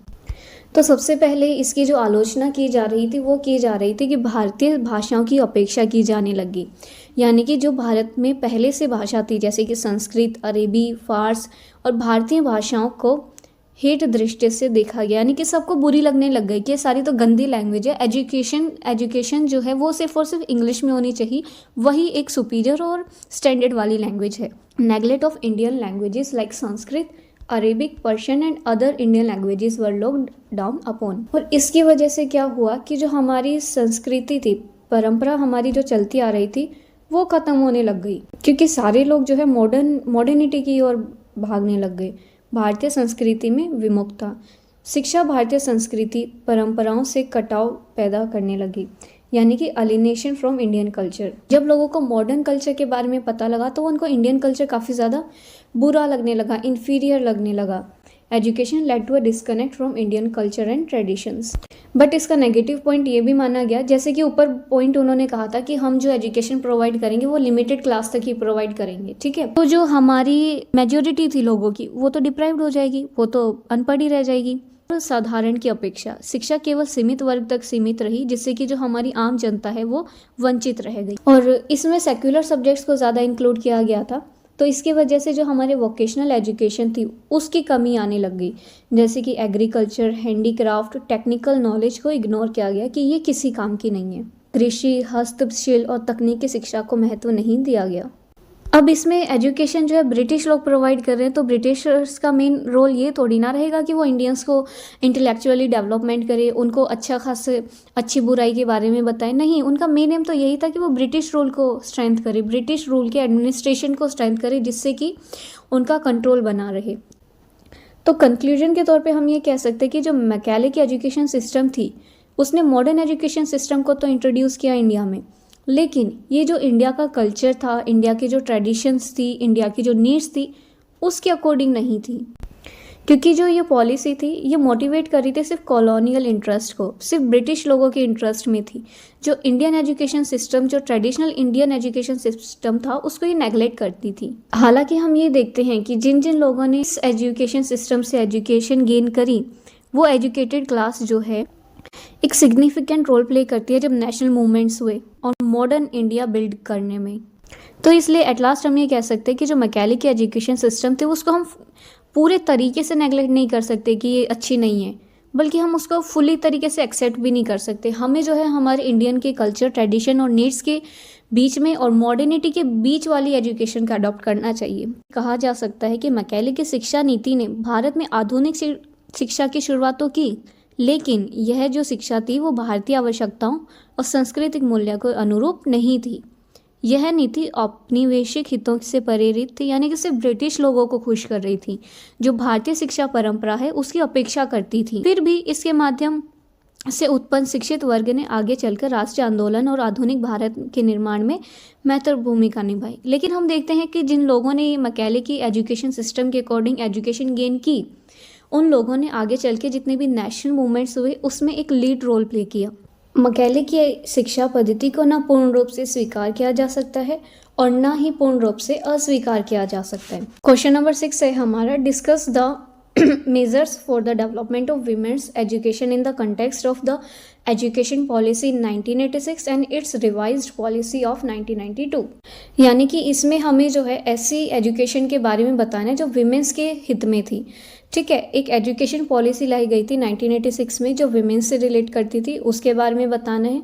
और फिर यही पॉलिसी को रिवाइज करके एक न्यू पॉलिसी बनाई थी 1992 में, उसके बारे में बताना है। शिक्षा नीति 1986 तथा संशोधित शिक्षा नीति 1992 के संदर्भ में नारी शिक्षा के विकास में उपायों की चर्चा कीजिए। इसका ऑल्टरनेटिव क्वेश्चन हमारा क्या कहता है, in the light of the national education system in 1986 and it's 1992 revision discuss the measures adopted for the development of women's education in India. राष्ट्रीय शिक्षा नीति 1986 एवं उसकी 1992 की संशोधित नीति में भारत में महिला शिक्षा के विकास हेतु अपनाए गए उपायों का विवेचन कीजिए। हमारा इंट्रोडक्शन देखते हैं, परिचय क्या रहेगा। The importance of women's education in India has always been recognized in the context of social and economic development। यानी कि जब भी हम विमेन एजुकेशन की बात करते हैं तो ओवरऑल हमारे माइंड में क्या रहता है कि हमें सोशल रिफॉर्म भी करने हैं और इकोनॉमिक डेवलपमेंट भी करना है। भारत में महिला शिक्षा का महत्व हमेशा से सामाजिक और आर्थिक विकास के संदर्भ में माना जाता है। तो जो पॉलिसी आई थी एक 1986 में आई थी और जो उसी की रिवाइज्ड पॉलिसी आई थी 1992 में, ये हमारी मेन दो पॉलिसी थी जिन्होंने मेन फोकस रखा था विमेन की एजुकेशन पर। वर्ष 1986 में लागू राष्ट्रीय शिक्षा नीति और इसी की संशोधित नीति 1992 में नारी शिक्षा को विशेष प्राथमिकता दी। पॉलिसी का मेन ऑब्जेक्टिव ये था कि वो इक्वल एजुकेशन अपॉर्चुनिटीज़ प्रोवाइड करे लड़कियों को भी, बिना इसके कि उसमें कोई जेंडर इनइक्वालिटी हो। जेंडर इक्वालिटी को इसमें प्रमोट किया। इसमें ओवरऑल विमेन एम्पावरमेंट पर फोकस किया गया था और इकोनॉमिकली उन्हें डिपेंडेंट बनाने के लिए फोकस किया गया था। नीतियों का उद्देश्य क्या था? लड़कियों को समान शिक्षा अवसर प्रदान करना और लिंग समानता का बढ़ावा करना, महिलाओं की सामाजिक एवं आर्थिक स्थिति को सशक्त बनाना था। सबसे पहले हम ये देखेंगे कि जो 1986 में विमेन एजुकेशन पॉलिसी आई थी उसके क्या उपाय थे, उसने क्या मेजर्स प्रोवाइड किए थे, वो देखते हैं। इसका मेन फीचर सबसे पहला आता है प्रायोरिटी फॉर गर्ल्स। इसने जो है शिक्षा की प्राथमिकता किसको मानी? लड़कियों को मानी। इसमें स्पेशल एजुकेशंस प्रोवाइड की जा रही थी, किसको? लड़कियों को, चाहे वो प्राइमरी एक्सपेक्ट में हो या सेकेंडरी एजुकेशन में हो। प्राइमरी और सेकेंडरी दोनों एजुकेशन की अपॉर्चुनिटी लड़कियों को प्रोवाइड करने का प्रावधान दिया गया था। प्राथमिक और माध्यमिक शिक्षा में लड़कियों के लिए विशेष अवसर प्रदान करना। सेकंड पॉइंट है इक्वालिटी इन एजुकेशन, यानी कि शिक्षा में समानता प्राप्त होनी। ऐसे स्पेशल प्रोग्राम्स और स्कॉलरशिप्स प्रोवाइड करी जाने लगे स्कूल्स में, जिसमें कि जो है जेंडर रेशियो को इंक्रीज किया जाए। ऐसा नहीं कि बॉयज़ को बढ़ावा दिया जाए और गर्ल्स को नीचा दिखाया जाए, नहीं। इसका मेन उद्देश्य यह था कि बॉयज़ और गर्ल्स को इक्वल अपॉर्चुनिटीज़ प्रोवाइड करवाना, ऐसे प्रोग्राम्स को लागू करना जिसमें जेंडर रेशियो इंक्रीज हो सके। विद्यालयों में लिंगानुपात बढ़ाने के लिए विशेष योजनाओं, छात्रवृत्ति। इसमें जो मेन प्रायोरिटी अगर गर्ल्स को दी गई है कि गर्ल्स को शिक्षा दी जानी चाहिए, तो दूसरी ओर इसी को एक्सटेंड करते हुए इन्होंने एक पॉइंट बनाया कि विमेन टीचर्स को भी अपॉइंट करना शुरू किया, कि जो फीमेल टीचर्स है गर्ल्स के लिए उसकी नंबर्स को इंक्रीज़ किया। ठीक है, महिला शिक्षक नियुक्ति, यानी कि लड़कियों के लिए फीमेल टीचर्स की इन्होंने संख्या बढ़ाई। इन्होंने सोशल अवेयरनेस यानी कि सामाजिक जागरूकता का बढ़ावा किया। इसमें यह था कि फैमिलीज़ को और सोसाइटी को ये नॉलेज प्रोवाइड करना कि अब हमारे घर में विमेंस की एजुकेशन कितना ज़्यादा इम्पोर्टेंस रखती है। परिवार और समाज में महिला शिक्षा के महत्व के प्रति जागरूकता फैलानी। लास्ट इसका फीचर ये है कि इन्होंने फोकस रखा हमारा डिसेबल्ड और मार्जिनलाइज क्लास पर, यानी कि जो भी गर्ल्स जो हैं शेड्यूल कास्ट की हैं, शेड्यूल ट्राइब से हैं या बैकवर्ड क्लासेस पर हैं, उन तक तो प्रायोरिटी था कि एजुकेशन प्रोवाइड होनी ही चाहिए। विकलांग और पिछड़े वर्ग की लड़कियों पर विशेष ध्यान। अनुचित जाति यानी कि जो भी SC, ST या OBC क्लास की हमारी जो लड़कियां थी उन तक प्रायोरिटी थी एजुकेशन को प्रमोट करना। अब हम देखेंगे कि जो इसी पॉलिसी का 1992 में जो रिवाइज्ड सेशन आया था उसमें क्या प्रावधान दिए गए वो देखते हैं हम। स्कॉलरशिप्स ग्रांट की गई, यानी कि स्कॉलरशिप्स को प्रमोट किया, फ्री एजुकेशंस को प्रमोट किया और गर्ल्स के लिए अलग अलग स्कीम्स को चालू किया। छात्रवृत्ति और अनुदान, लड़कियों के लिए छात्रवृत्ति, मुफ्त शिक्षा और अनुदान योजनाओं को बढ़ावा दिया। और सेकंड इसका मेन फीचर ये रहा कि गवर्नमेंट ने ऐसे प्रोग्राम्स चलाए जो स्पेशली विमेन की एजुकेशन पर थे। जैसे कि हम आज भी देखते हैं एक ऐसा प्रोग्राम था जो विमेन एजुकेशन को प्रमोट कर रहा था, बेटी बचाओ बेटी पढ़ाओ। और थर्ड फीचर इसका ये है कि हायर एजुकेशन एक्सेस को भी इंक्रीज किया, यानी कि गर्ल्स के एनरोलमेंट के, उनके अपॉइंटमेंट्स कॉलेजेस में और यूनिवर्सिटीज़ में इंक्लूड किया। और इनका मेन फोकस ये था कि सोसाइटी में विमेन एम्पावरमेंट को इंक्रीज किया जाए। एजुकेशन को यूज़ करते हुए जो विमेंस है वो सोशल, इकोनॉमिक और पॉलिटिकल लाइफ में भी अपना एम्पावरमेंट दिखा सके। तो हम मेन फीचर्स देखते हैं कि ये दोनों पॉलिसी के मेन फीचर्स क्या थे। ठीक है, सबसे पहला जेंडर इक्वालिटी। ऑफ कोर्स इसमें जो है डिस्क्रिमिनेशन नहीं दिखाया गया, इसमें बोला गया बॉयज़ और गर्ल्स के लिए इक्वल एजुकेशन प्रोवाइड करना इनका मेन एम था, तो इसमें जेंडर इक्वालिटी को प्रमोशन मिल रहा है। सेकेंड है इसमें reducing girls school drop out rates, यानी कि जो लड़कियां स्कूल जल्दी छोड़ देती थी उसके रेट को इन्होंने जो है सही करने का ठाना था, कि जो लड़कियां हैं वो स्कूल जल्दी ना छोड़ें, उसकी जो रेशियो है, उसका जो रेट है उसको रिड्यूस करने का एम था। अब है सोशल एंड इकोनॉमिक एम्पावरमेंट, यानी कि विमेन जब पढ़ लिख लेगी तो वो सोसाइटी में भी अपना एम्पावरमेंट शो कर पाएगी और इकोनॉमिकली भी, यानी कि सामाजिक और आर्थिक सशक्तिकरण करना विमेंस का। और लास्ट है इसका मेन फीचर्स ये था, इन्होंने नंबर इंक्रीज किया था टीचर्स में भी और लीडर्स में भी फीमेल्स का, यानी कि महिला शिक्षक भी होनी चाहिए और महिला नेतृत्व की संख्या बढ़ाई गई थी। निष्कर्ष के तौर पे हम ये कह सकते हैं कि जो पॉलिसी थी 1986 की और 1992 की, इन्होंने क्लियर डायरेक्शन हमें प्रोवाइड की है किसके लिए, विमेंस की एजुकेशन को डेवलप करने के लिए। कहा जा सकता है कि जो NEP थी, न्यू एजुकेशन पॉलिसी थी 1986 में और 1992 में, यानी कि निष्कर्ष कहा जा सकता है कि एनईपी न्यू एजुकेशन पॉलिसी 1986 में जो थी और 1992 में जो थी, दोनों ने नारी शिक्षा के विकास के लिए स्पष्ट दिशा और उपाय निर्धारित किए कि इन दोनों पॉलिसी का जो मेन एम ये था कि वो जो है गर्ल्स को एजुकेशन अपॉर्चुनिटीज़ प्रोवाइड करे उतनी ही जितनी बॉयज़ को प्रोवाइड किया, इक्वल अपॉर्चुनिटी प्रोवाइड करना,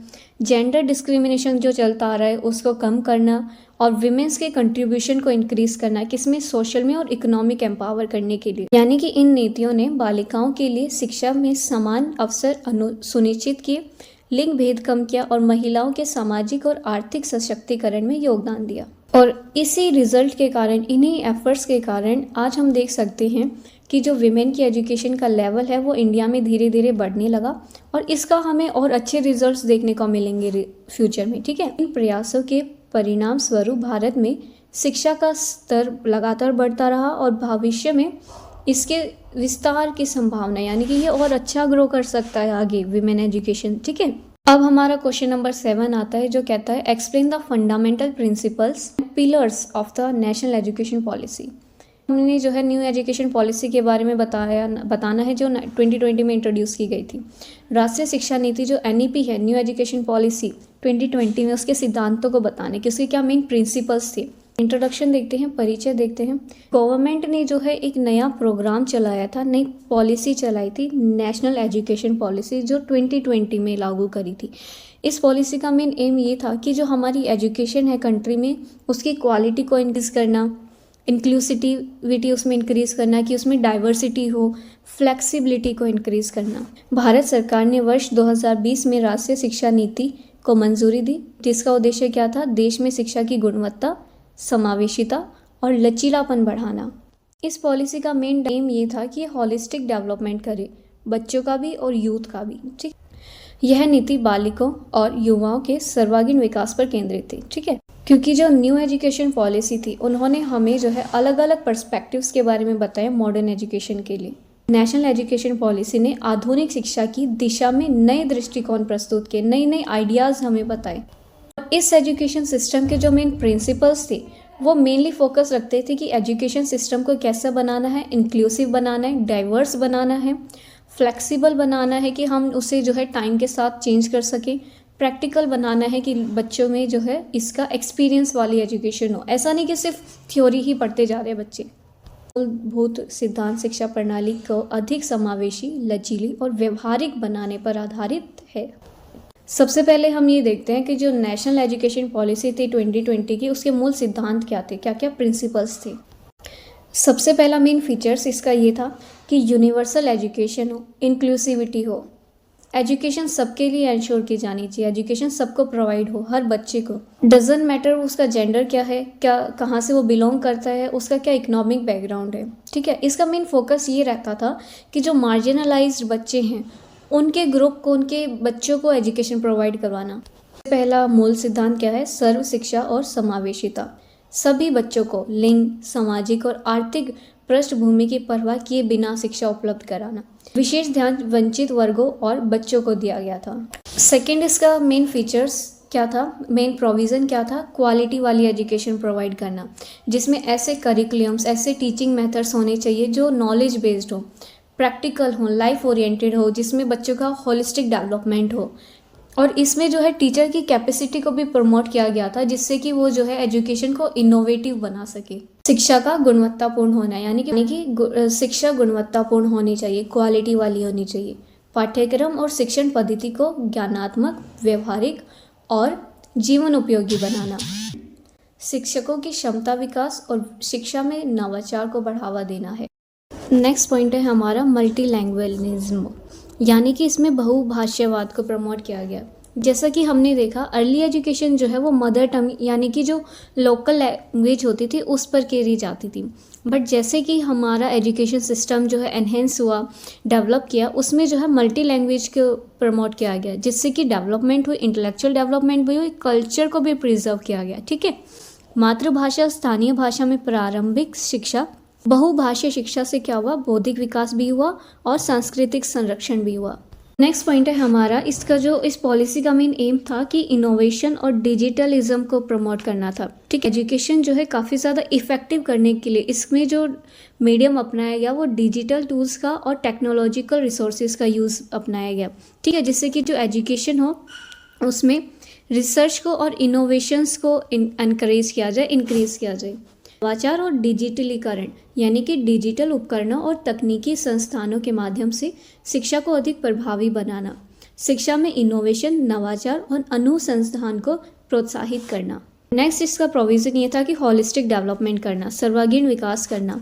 इसका जो फोकस था वो फिजिकल, मेंटल, सोशल, इमोशनल और क्रिएटिव डेवलपमेंट करना था।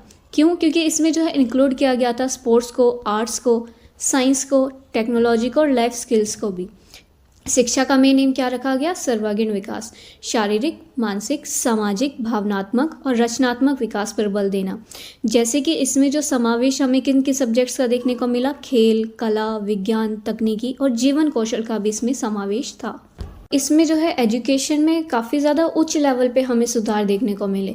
कैसे सुधार देखने को मिले? क्योंकि इसमें जो है एजुकेशन की क्वालिटी को, रिसर्च को और मल्टी डिसिप्लिनरी करिकुलम जो है चलाए गए थे यूनिवर्सिटीज़ में और कॉलेजेस में। ठीक है, जिससे कि इनका जो है स्ट्रक्चर काफ़ी ज़्यादा फ्लेक्सिबल हुआ। फ्लेक्सिबल स्ट्रक्चर होने की वजह से यानी कि रिजिड नहीं रहा कि जैसा भी टाइम पीरियड होगा उसमें हम वही सारे रूल्स फॉलो करेंगे। नहीं, फ्लेक्सिबल होने का मतलब है कि टाइम के अकॉर्डिंग जो जो हमें नीड्स चाहिए होंगी एजुकेशन में, वो हम नीड्स जो हैं इसमें इंटरडिसिप्लिनरी कोर्सेज को इसमें इंक्लूड किया गया और स्किल डेवलपमेंट पे भी इसमें फोकस किया गया।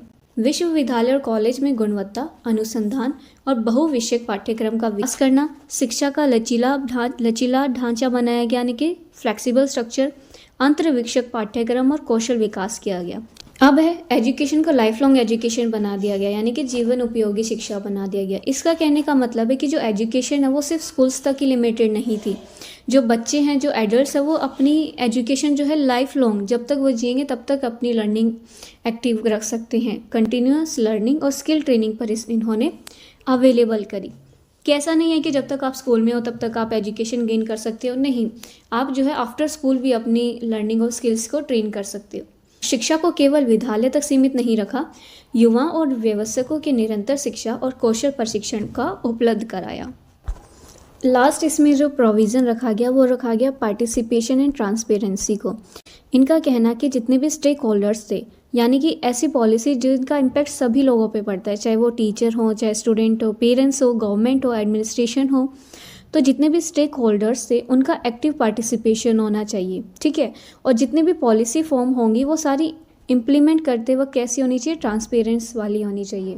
सहभागिता और पारदर्शिता, नीति निर्माण और कार्यान्वयन में सभी हित अधिकारों का सक्रिय भागीदारी होना। तो हम कह सकते हैं कंक्लूजन में कि जो मेन ऑब्जेक्टिव था हमारी एनईपी बच्चे का सर्वांगीण विकास करना, समावेशी और गुणवत्ता प्रावधान शिक्षा प्रदान करना। यानी कि इसमें ऐसे ऐसे प्रोग्राम्स, ऐसे ऐसे ऑब्जेक्टिव्स लाए गए थे जिससे कि जो एजुकेशन है उसकी क्वालिटी इंप्रूव हो, इंक्लूसिविटी इंक्रीज हो और होलिस्टिक डेवलपमेंट हो। ठीक है, इस पॉलिसी का जो मेन प्रिंसिपल था, इस प्रिंसिपल्स की वजह से एजुकेशन सिस्टम मॉडर्न हुई।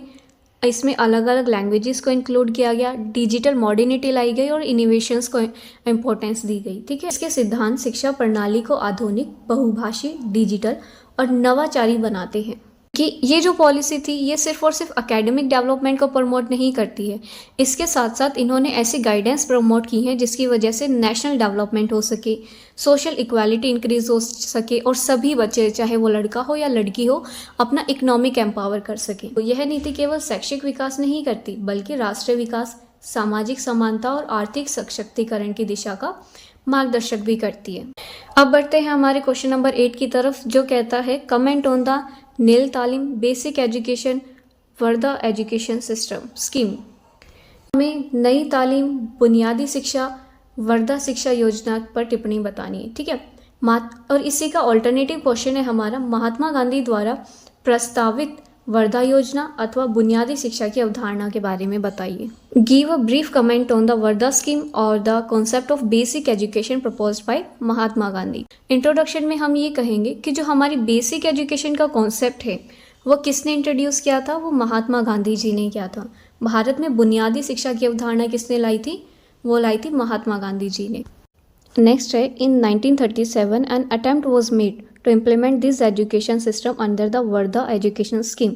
यानी कि 1937 में वर्धा शिक्षा योजना के तहत ये जो हमारी बेसिक एजुकेशन है, इसकी प्रणाली को लागू करने का प्रयास किया गया। इस पॉलिसी का मेन ऑब्जेक्टिव ये था कि बच्चों को जो एजुकेशन प्रोवाइड की जाए वो सोशल भी हो, मॉरल भी हो और प्रैक्टिकल एजुकेशन को भी इंक्लूड करती हो। इसका मुख्य उद्देश्य क्या था? बच्चों को सामाजिक, नैतिक और व्यवहारिक शिक्षा देना। क्योंकि गांधी जी का मानना था एजुकेशन सिर्फ ऐसी नहीं होनी चाहिए कि वो बुक तक ही लिमिट हो, कि जो बुक में लिखा है वही बच्चे को पता हो।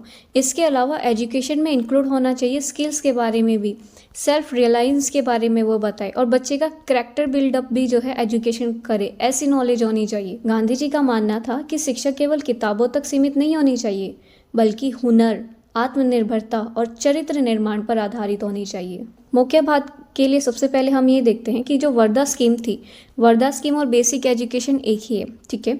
उसके मेन ऑब्जेक्टिव क्या थे? वर्धा योजना और बुनियादी शिक्षा के उद्देश्य क्या थे? सबसे पहला ऑब्जेक्टिव ये था स्किल बेस्ड एजुकेशन होनी चाहिए, यानी कि हुनर आधारित शिक्षा। इनका ये कहना था कि एजुकेशन जो है वो इंक्लूड करे फिजिकल लेबर को या लोकल क्राफ्ट्स को, जिसकी वजह से हर बच्चा जो है किसी ना किसी प्रोफेशन में या किसी ना किसी आर्ट्स में जो है परफेक्ट हो जाए। यानी कि शिक्षा में शारीरिक श्रम और स्थानीय शिल्प कला को शामिल करना, ताकि प्रत्येक बच्चा किसी व्यवहारिक कला में दक्ष बने, यानी कि परफेक्ट हो जाए, प्रोफेशन हो जाए। कि इस पॉलिसी का मेन ऑब्जेक्टिव क्या था? सेल्फ रिलायंस और इंडिपेंडेंस बनाना, यानी कि हर बच्चे को, हर विलेजर को सेल्फ रिलायंट बनाना एजुकेशन से। क्योंकि इसमें हमने देखा कि स्किल बेस्ड एजुकेशन है, तो इसमें एग्रीकल्चर, कारपेंट्री, वीविंग ऐसे ऐसे सब्जेक्ट्स इंक्लूड किए गए, ताकि एजुकेशन के बाद जो हर बच्चा जो है अपना खुद करके खा सकते, सेल्फ इंडिपेंडेंट बन सके, ठीक है। तो स्वावलंबन और आत्मनिर्भरता, शिक्षा के माध्यम से ग्रामीण और बच्चों को स्वावलंबी बनाना। स्कूल में कृषि, कार्यशाला, बुनियादी आदि को पाठ्यक्रम में शामिल करना था। थर्ड, इसका मेन ऑब्जेक्टिव ये था सोशल एंड मॉरल एजुकेशन, बच्चों का कैरेक्टर डेवलप करना, मॉरल वैल्यूज़ बच्चों को बताना, उनकी सोसाइटी के लिए क्या क्या सोशल रिस्पॉन्सिबिलिटीज़ थी वो सब बताना। इस एजुकेशन का एम ये था कि बच्चों को ऐसे तैयार करे कि वो सोसाइटी में अपना कंट्रीब्यूशन दे सके। सामाजिक और नैतिक शिक्षा, बच्चों में चरित्र निर्माण, नैतिक मूल्य और सामाजिक जिम्मेदारी का विकास।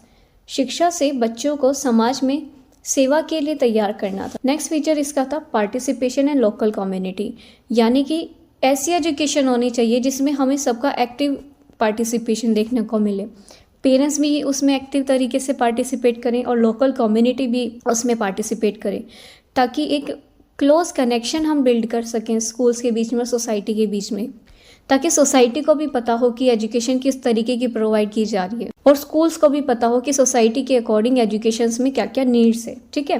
तो फोर्थ पॉइंट हमने देखा सहभागिता और स्थानीय समुदाय। शिक्षा में माता पिता और स्थानीय समुदाय की सक्रिय भागीदारी होनी चाहिए, जिससे कि स्कूल और समाज के बीच घनिष्ठ संबंध बन सके। लास्ट इसका मेन फोकस ये था कि emphasis on language and culture, कि हमारी जो मदर टंग है, हमारी जो लोकल लैंग्वेज है उसको यूज़ करना चाहिए, उसको प्रमोट करना चाहिए, ठीक है। और जो हमारे इंडिया का ट्रेडिशन है, परंपरा है हमारी, और जो हमारा कल्चर है उसको प्रमोट करना और उसको रिस्पेक्ट करना इसका मेन फोकस था। भाषा और संस्कृति पर जोर, शिक्षा में मातृभाषा का उपयोग करना चाहिए, स्थानीय संस्कृति और परंपरा का सम्मान और संवर्धन करना था। अब हम फीचर्स देखते हैं कि जो वर्धा एजुकेशन स्कीम थी उसके मेन फीचर्स क्या थे, क्या क्या विशेषताएं थी। इसका फीचर सबसे पहला ये था कि ये यंग चिल्ड्रन से शुरुआत करती थी, यानी कि इसने मेन फोकस क्या रखा था? प्राइमरी एजुकेशन पे, क्योंकि जब बच्चे को बेसिक एजुकेशन अच्छी मिलेगी तो तभी वो आगे ग्रो कर पाएगा, राइट। तो इसका मेन विशेषता क्या थी? छोटे बच्चों से शुरू किया गया, इसमें प्राथमिक शिक्षा पर विशेष बल दिया गया। और इसका सेकंड फीचर ये था कि इसने जो मैकाले ने एजुकेशन सिस्टम लागू किया था, जिस इंग्लिश लैंग्वेज को प्रमोट किया गया था, उसका अपोजिशन इन्होंने किया। इन्होंने कहा कि जो फॉरेन कल्चर है उसको हटाओ और हमारा जो लोकल एजुकेशन सिस्टम है उसको प्रमोट किया गया। तो अंग्रेजी शिक्षा का इसमें विरोध किया गया। विदेशी संस्कृति पर निर्भर जो शिक्षा थी उसके स्थान पर हमें हमारी कल्चरल एजुकेशन मिलनी चाहिए। इसमें एजुकेशन प्रोवाइड तो करी जा रही थी, बल्कि लेबर और नॉलेज प्लस नॉलेज लैंग्वेज इसमें प्रोवाइड करी जा रही थी, जिससे कि बुक्स की नॉलेज भी हो बच्चों को और प्रैक्टिकल वर्क की भी नॉलेज हो। किताबी ज्ञान भी हमें दिया जा रहा था और जो व्यवहारिक काम की हमें ज़रूरत थी उसके संतुलन, उसका बैलेंस बनाते हुए हमें एजुकेशन प्रोवाइड करी जा रही थी।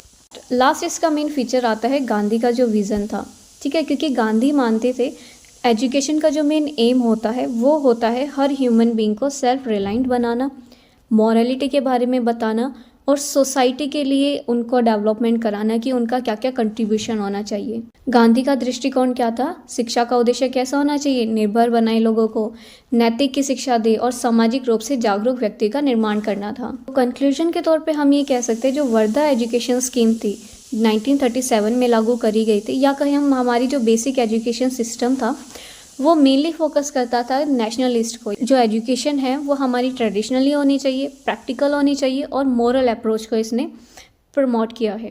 निष्कर्ष में कहा जा सकता है कि जो वर्धा एजुकेशन योजना है 1937 में लागू करी थी, बुनियादी शिक्षा ने भारतीय शिक्षा में स्वदेशी, व्यवहारिक और नैतिक दृष्टिकोण का महत्व दिया है। क्योंकि ये जो स्कीम थी ये जो है अपनी एजुकेशन को सिर्फ नॉलेज तक लिमिट नहीं रखती थी कि सिर्फ बुक की नॉलेज आपको लेनी है, बल्कि इसका एम ये था कि आपको सेल्फ रिलायंस बनाए, सोशल रिस्पॉन्सिबिलिटी आपको बताए, आपके अंदर प्रैक्टिकल स्किल्स एनहेंस करें। योजना का केवल ये नहीं था कि आपको ज्ञान की प्राप्ति कराए, बल्कि इसका मेन एम था बच्चों में स्वावलंबन, सामाजिक जिम्मेदारी और व्यवहारिक कौशल का विकास करना भी इस पर इसका मेन ध्यान था।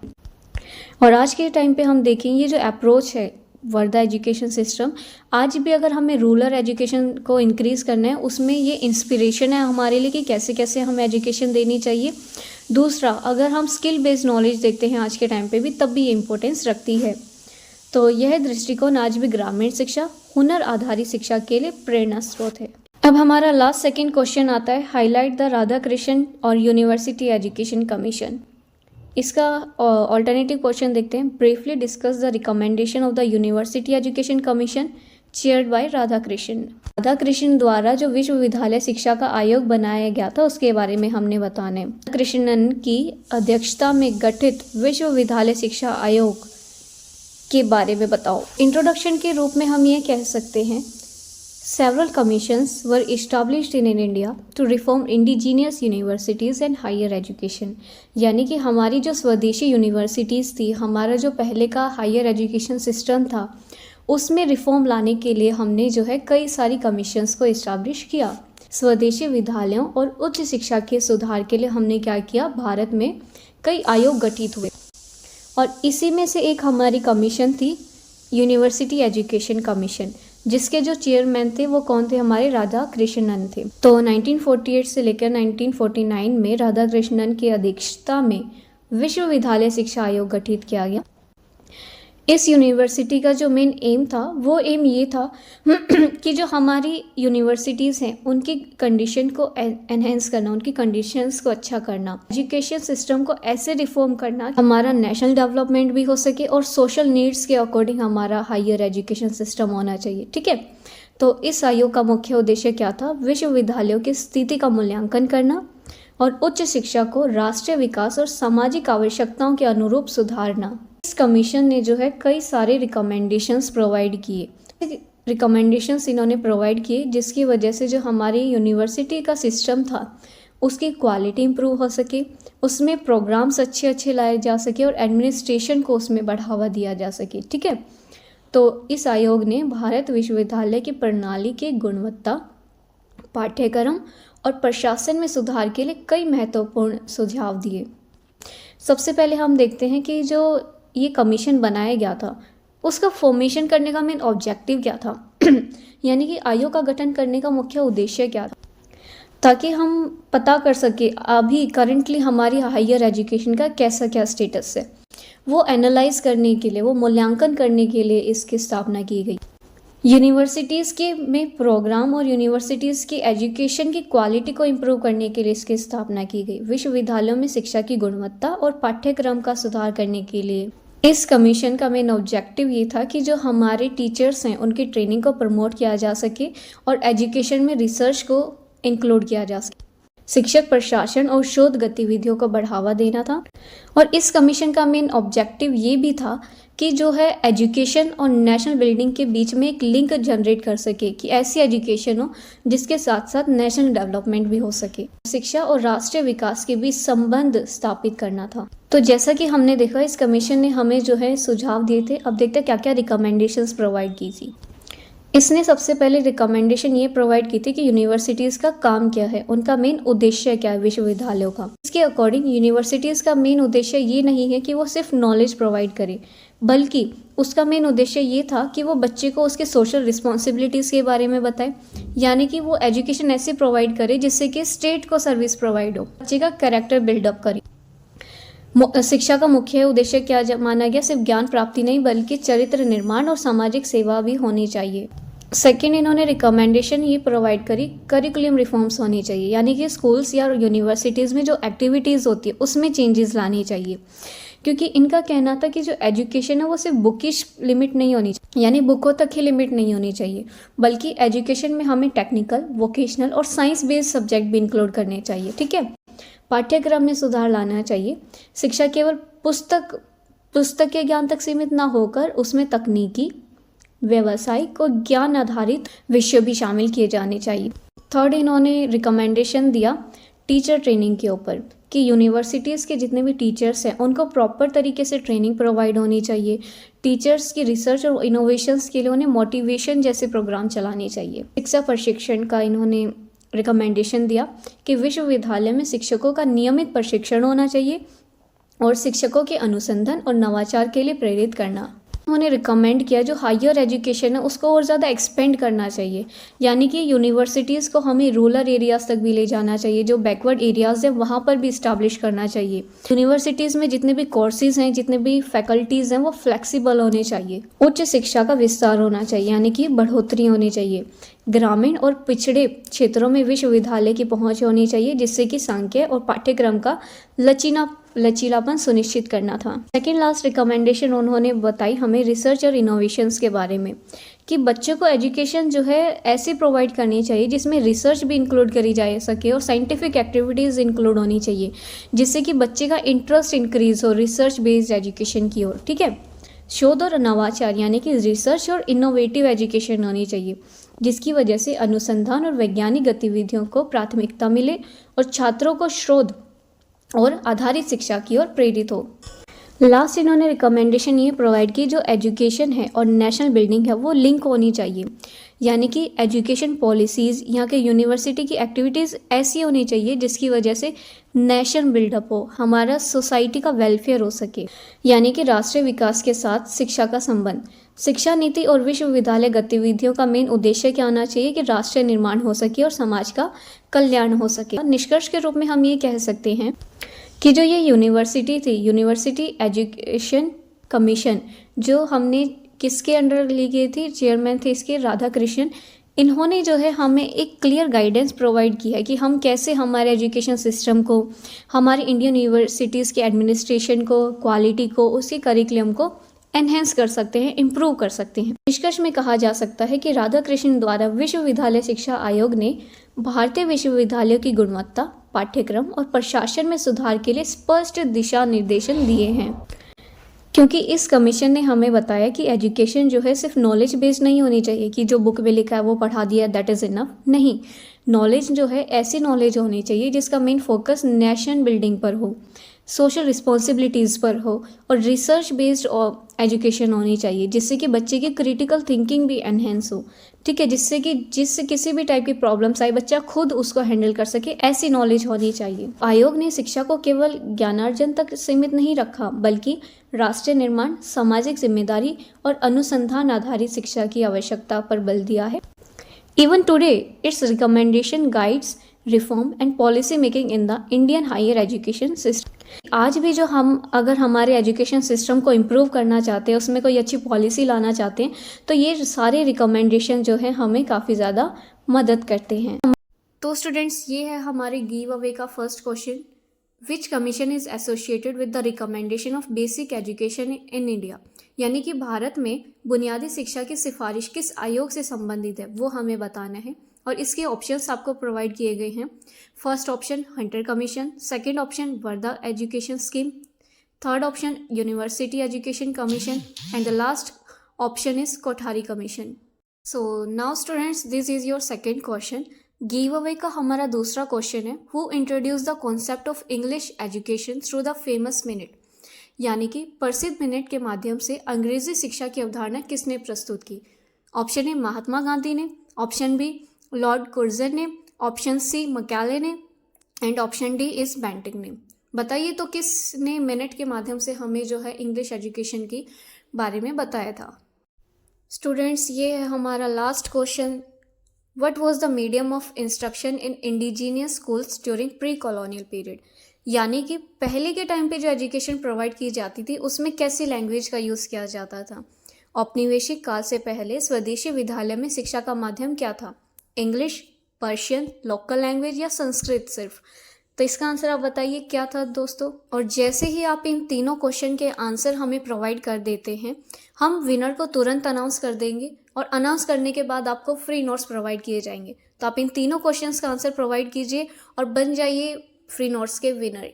हमारा लास्ट क्वेश्चन आता है, state the main suggestions and recommendation of the Hunter commission. Hunter commission ने जो हमें रिकमेंडेशंस दी है प्राइमरी और सेकेंडरी एजुकेशन के ऊपर, वो बताना है। हंटर आयोग द्वारा मुख्य सुझाव और सिफारिशें बताइए। तो हंटर आयोग जो 1882 में आया था, उसके द्वारा प्राथमिक माध्यमिक शिक्षा के क्षेत्र में दिए गए प्रमुख प्रस्ताव और सिफारिशों की विवेचना कीजिए। तो इंट्रोडक्शन में जैसा कि हमने पढ़ा, ब्रिटिश रूल के टाइम पे कई सारे कमीशंस बनाए गए थे जिससे कि हम इंडिया के एजुकेशन सिस्टम को एनालाइज कर सकें कि उसकी स्थिति क्या है, कैसी कंडीशन है एजुकेशन सिस्टम की। ठीक है, ब्रिटिश शासनकाल में भारत में शिक्षा की स्थिति का मूल्यांकन करने के लिए कई आयोग बनाए गए थे। ऐसे ही 1882 में एक कमीशन बनाया गया जिसका नाम था हंटर कमीशन, और इसके चेयरमैन कौन थे? Sir John Hunter. तो 1882 में सर जॉन हंटर की अध्यक्षता में आयोग गठित किया गया जिसका नाम था हंटर आयोग। इस कमीशन का मेन ऑब्जेक्टिव क्या था कि इंडियन एजुकेशन सिस्टम की क्वालिटी को इम्प्रूव करे और प्राइमरी एंड सेकेंडरी एजुकेशन को एक्सपेंड करे। तो इस आयोग का मुख्य उद्देश्य क्या था बच्चों? प्राथमिक और माध्यमिक शिक्षा की गुणवत्ता को इम्प्रूव करना और विस्तार का आकलन करना।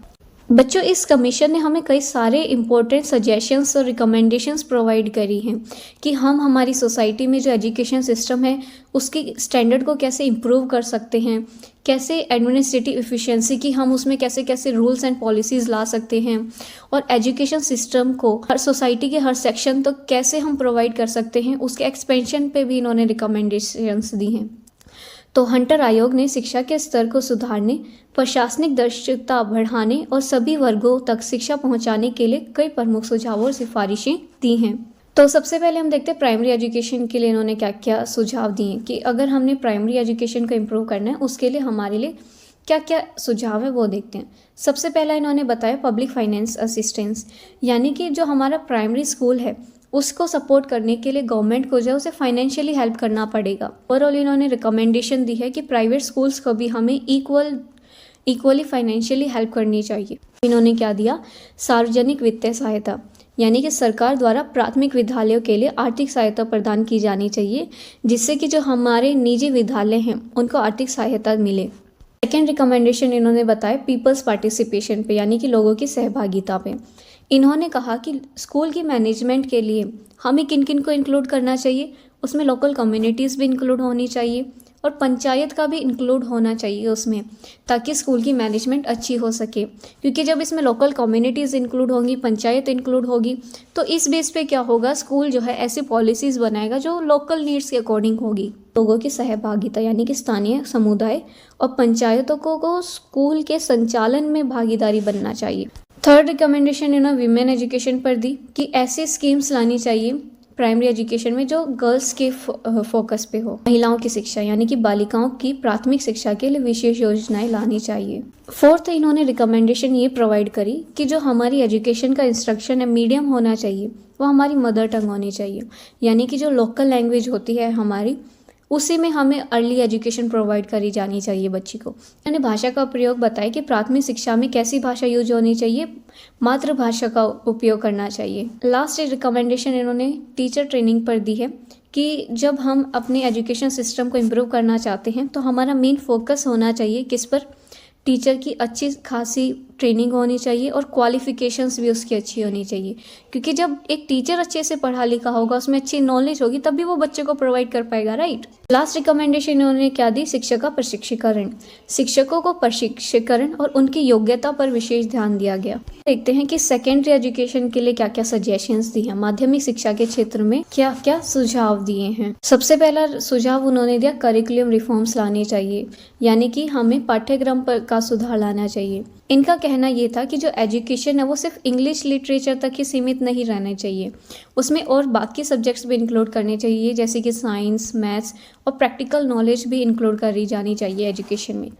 शिक्षा केवल अंग्रेजी साहित्य तक सीमित नहीं होनी चाहिए, बल्कि इसमें विज्ञान, गणित और व्यवहारिक ज्ञान का पाठ्यक्रम भी शामिल किया जाना चाहिए। इन सजेशन उन्होंने सेकेंडरी एजुकेशन के लिए ये दी कि जो सब्जेक्ट्स हैं, ऐसे सब्जेक्ट्स को इम्पोर्टेंस देनी चाहिए जो हमारे एडमिनिस्ट्रेशन वर्क में भी हमें काम आए और एम्प्लॉयमेंट के लिए भी सुटेबल हो, यानी कि महत्वपूर्ण विषयों का चयन होना चाहिए। नौकरी और प्रशासनिक कार्यों के लिए उपयुक्त विषयों पर ध्यान देना चाहिए।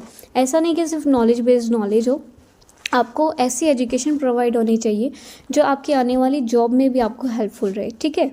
सेकेंड सजेशन उन्होंने ये प्रोवाइड की कि coordination between universities and secondary schools, यानी कि ऐसी एजुकेशन प्रोवाइड करनी चाहिए कि सेकेंडरी स्कूल्स पर ही बच्चे प्रिपेयर हो जाएं यूनिवर्सिटी का, यानी कि बेसिक लेवल पर आपको एजुकेशन प्रोवाइड हो जाए ताकि आप जो है यूनिवर्सिटी के लिए प्रिपेयर हो जाएं, ठीक है। आपके लिए यूनिवर्सिटी में सब कुछ न्यू ना रहे। तो लास्ट सजेशन उन्होंने क्या दी है? विश्वविद्यालय और माध्यमिक विद्यालयों के बीच समन्वय, उच्च शिक्षा के लिए योग्य छात्रों की तैयारी सुनिश्चित करना। अब उन्होंने जो है ओवरऑल इन दोनों को मिलाकर क्या रिकमेंडेशंस दी है वो देखते हैं। सबसे पहला उन्होंने कहा कि चाहे प्राइमरी एजुकेशन हो या सेकेंडरी एजुकेशन हो, एडमिनिस्ट्रेशन का रिफॉर्म होना चाहिए, यानी कि जो यूनिवर्सिटीज़ हैं या स्कूल्स हैं उनमें जो है ऐसा एडमिनिस्ट्रेशन होना चाहिए जो काफ़ी ज़्यादा इफ़ेक्टिव हो, ठीक है, और स्कूल मैनेजमेंट को एक अच्छे तरीके से रखे। प्रशासनिक सुधार होना चाहिए, यानी कि शिक्षा के विभाग में और विद्यालय के संचालन में दक्ष प्रदर्शन होना चाहिए, अच्छा मैनेजमेंट होना चाहिए। सेकंड सजेशन उन्होंने यही कहा कि चाहे प्राइमरी एजुकेशन हो चाहे हायर एजुकेशन हो, दोनों ही एजुकेशन की क्वालिटी अच्छी होनी चाहिए और एक्सेसिबिलिटी ज़्यादा होनी चाहिए ताकि सोसाइटी के हर क्लास और हर रिलीजन तक एजुकेशन जा सके। कि शिक्षा के स्तर में सुधार होना चाहिए, गुणवत्ता और पहुंच दोनों में सुधार होना चाहिए। शिक्षा को सभी वर्गों और क्षेत्रों तक पहुंचाना इसका रिकमेंडेशन था। अब हमारे लास्ट क्वेश्चन का निष्कर्ष देख लेते हैं कि हम हमारे आंसर में क्या कंक्लूजन लिखेंगे। सबसे पहले ये लिखेंगे जो हंटर एजुकेशन है जिसकी एस्टैब्लिशमेंट कब हुई थी? 1882 में। इस कमीशन ने मेन फोकस रखा है हमारी इंडिया की एजुकेशन को उसकी क्वालिटी इंक्रीज करने के लिए, उसका एक्सपेंशन इंक्रीज करने के लिए और उसमें सब्जेक्ट्स की डाइवर्सिटी इंक्रीज करने के लिए, ठीक। तो निष्कर्ष में हम कह सकते हैं कि हंटर आयोग ने भारत में शिक्षा की गुणवत्ता, विस्तार और समावेशिता पर बल दिया है कि इसके रिकमेंडेशंस ने हमें काफ़ी ज़्यादा मदद करी है प्राइमरी और सेकेंडरी एजुकेशन को काफ़ी ज़्यादा प्रैक्टिकल, ऑर्गेनाइज और होलिस्टिक बनाने में। इस आयोग की जो सिफारिशें हैं उन्होंने प्राथमिक और माध्यमिक शिक्षा को व्यवहारिक, व्यवस्थित और समग्र बनाने में मदद की है। इस कमीशन ने जो है ऐसे ऐसे एस्पेक्ट्स हमें बताए हैं जो हमारे एजुकेशन सिस्टम को काफ़ी ज़्यादा इम्पैक्ट करते हैं, जैसे गवर्नमेंट को फाइनेंशियल असिस्टेंट प्रोवाइड करवाना चाहिए, फाइनेंशियली हेल्प करना चाहिए हमारे एजुकेशन सिस्टम को। टीचर ट्रेनिंग कितनी ज़्यादा इंपॉर्टेंट है वो इस कमीशन ने बताया, और इसने बताया कि जो हमारी नॉलेज है बेसिक लेवल पर वो हमें जो है हमारी मदर टंग में करी जानी चाहिए। गर्ल्स की एजुकेशन पर इन्होंने ध्यान दिया जिसका इम्पैक्ट हमारे एजुकेशन सिस्टम पे काफ़ी ज़्यादा देखने को हमें मिलता है। तो आयोग ने शिक्षा नीति में सरकारी वित्तीय सहायता, शिक्षक प्रशिक्षण, मातृभाषा और बालिकाओं की शिक्षा जैसे महत्वपूर्ण पहलुओं को रेखांकित किया जिनका प्रभाव भारतीय शिक्षा प्रणाली पर लंबे समय तक पड़ा।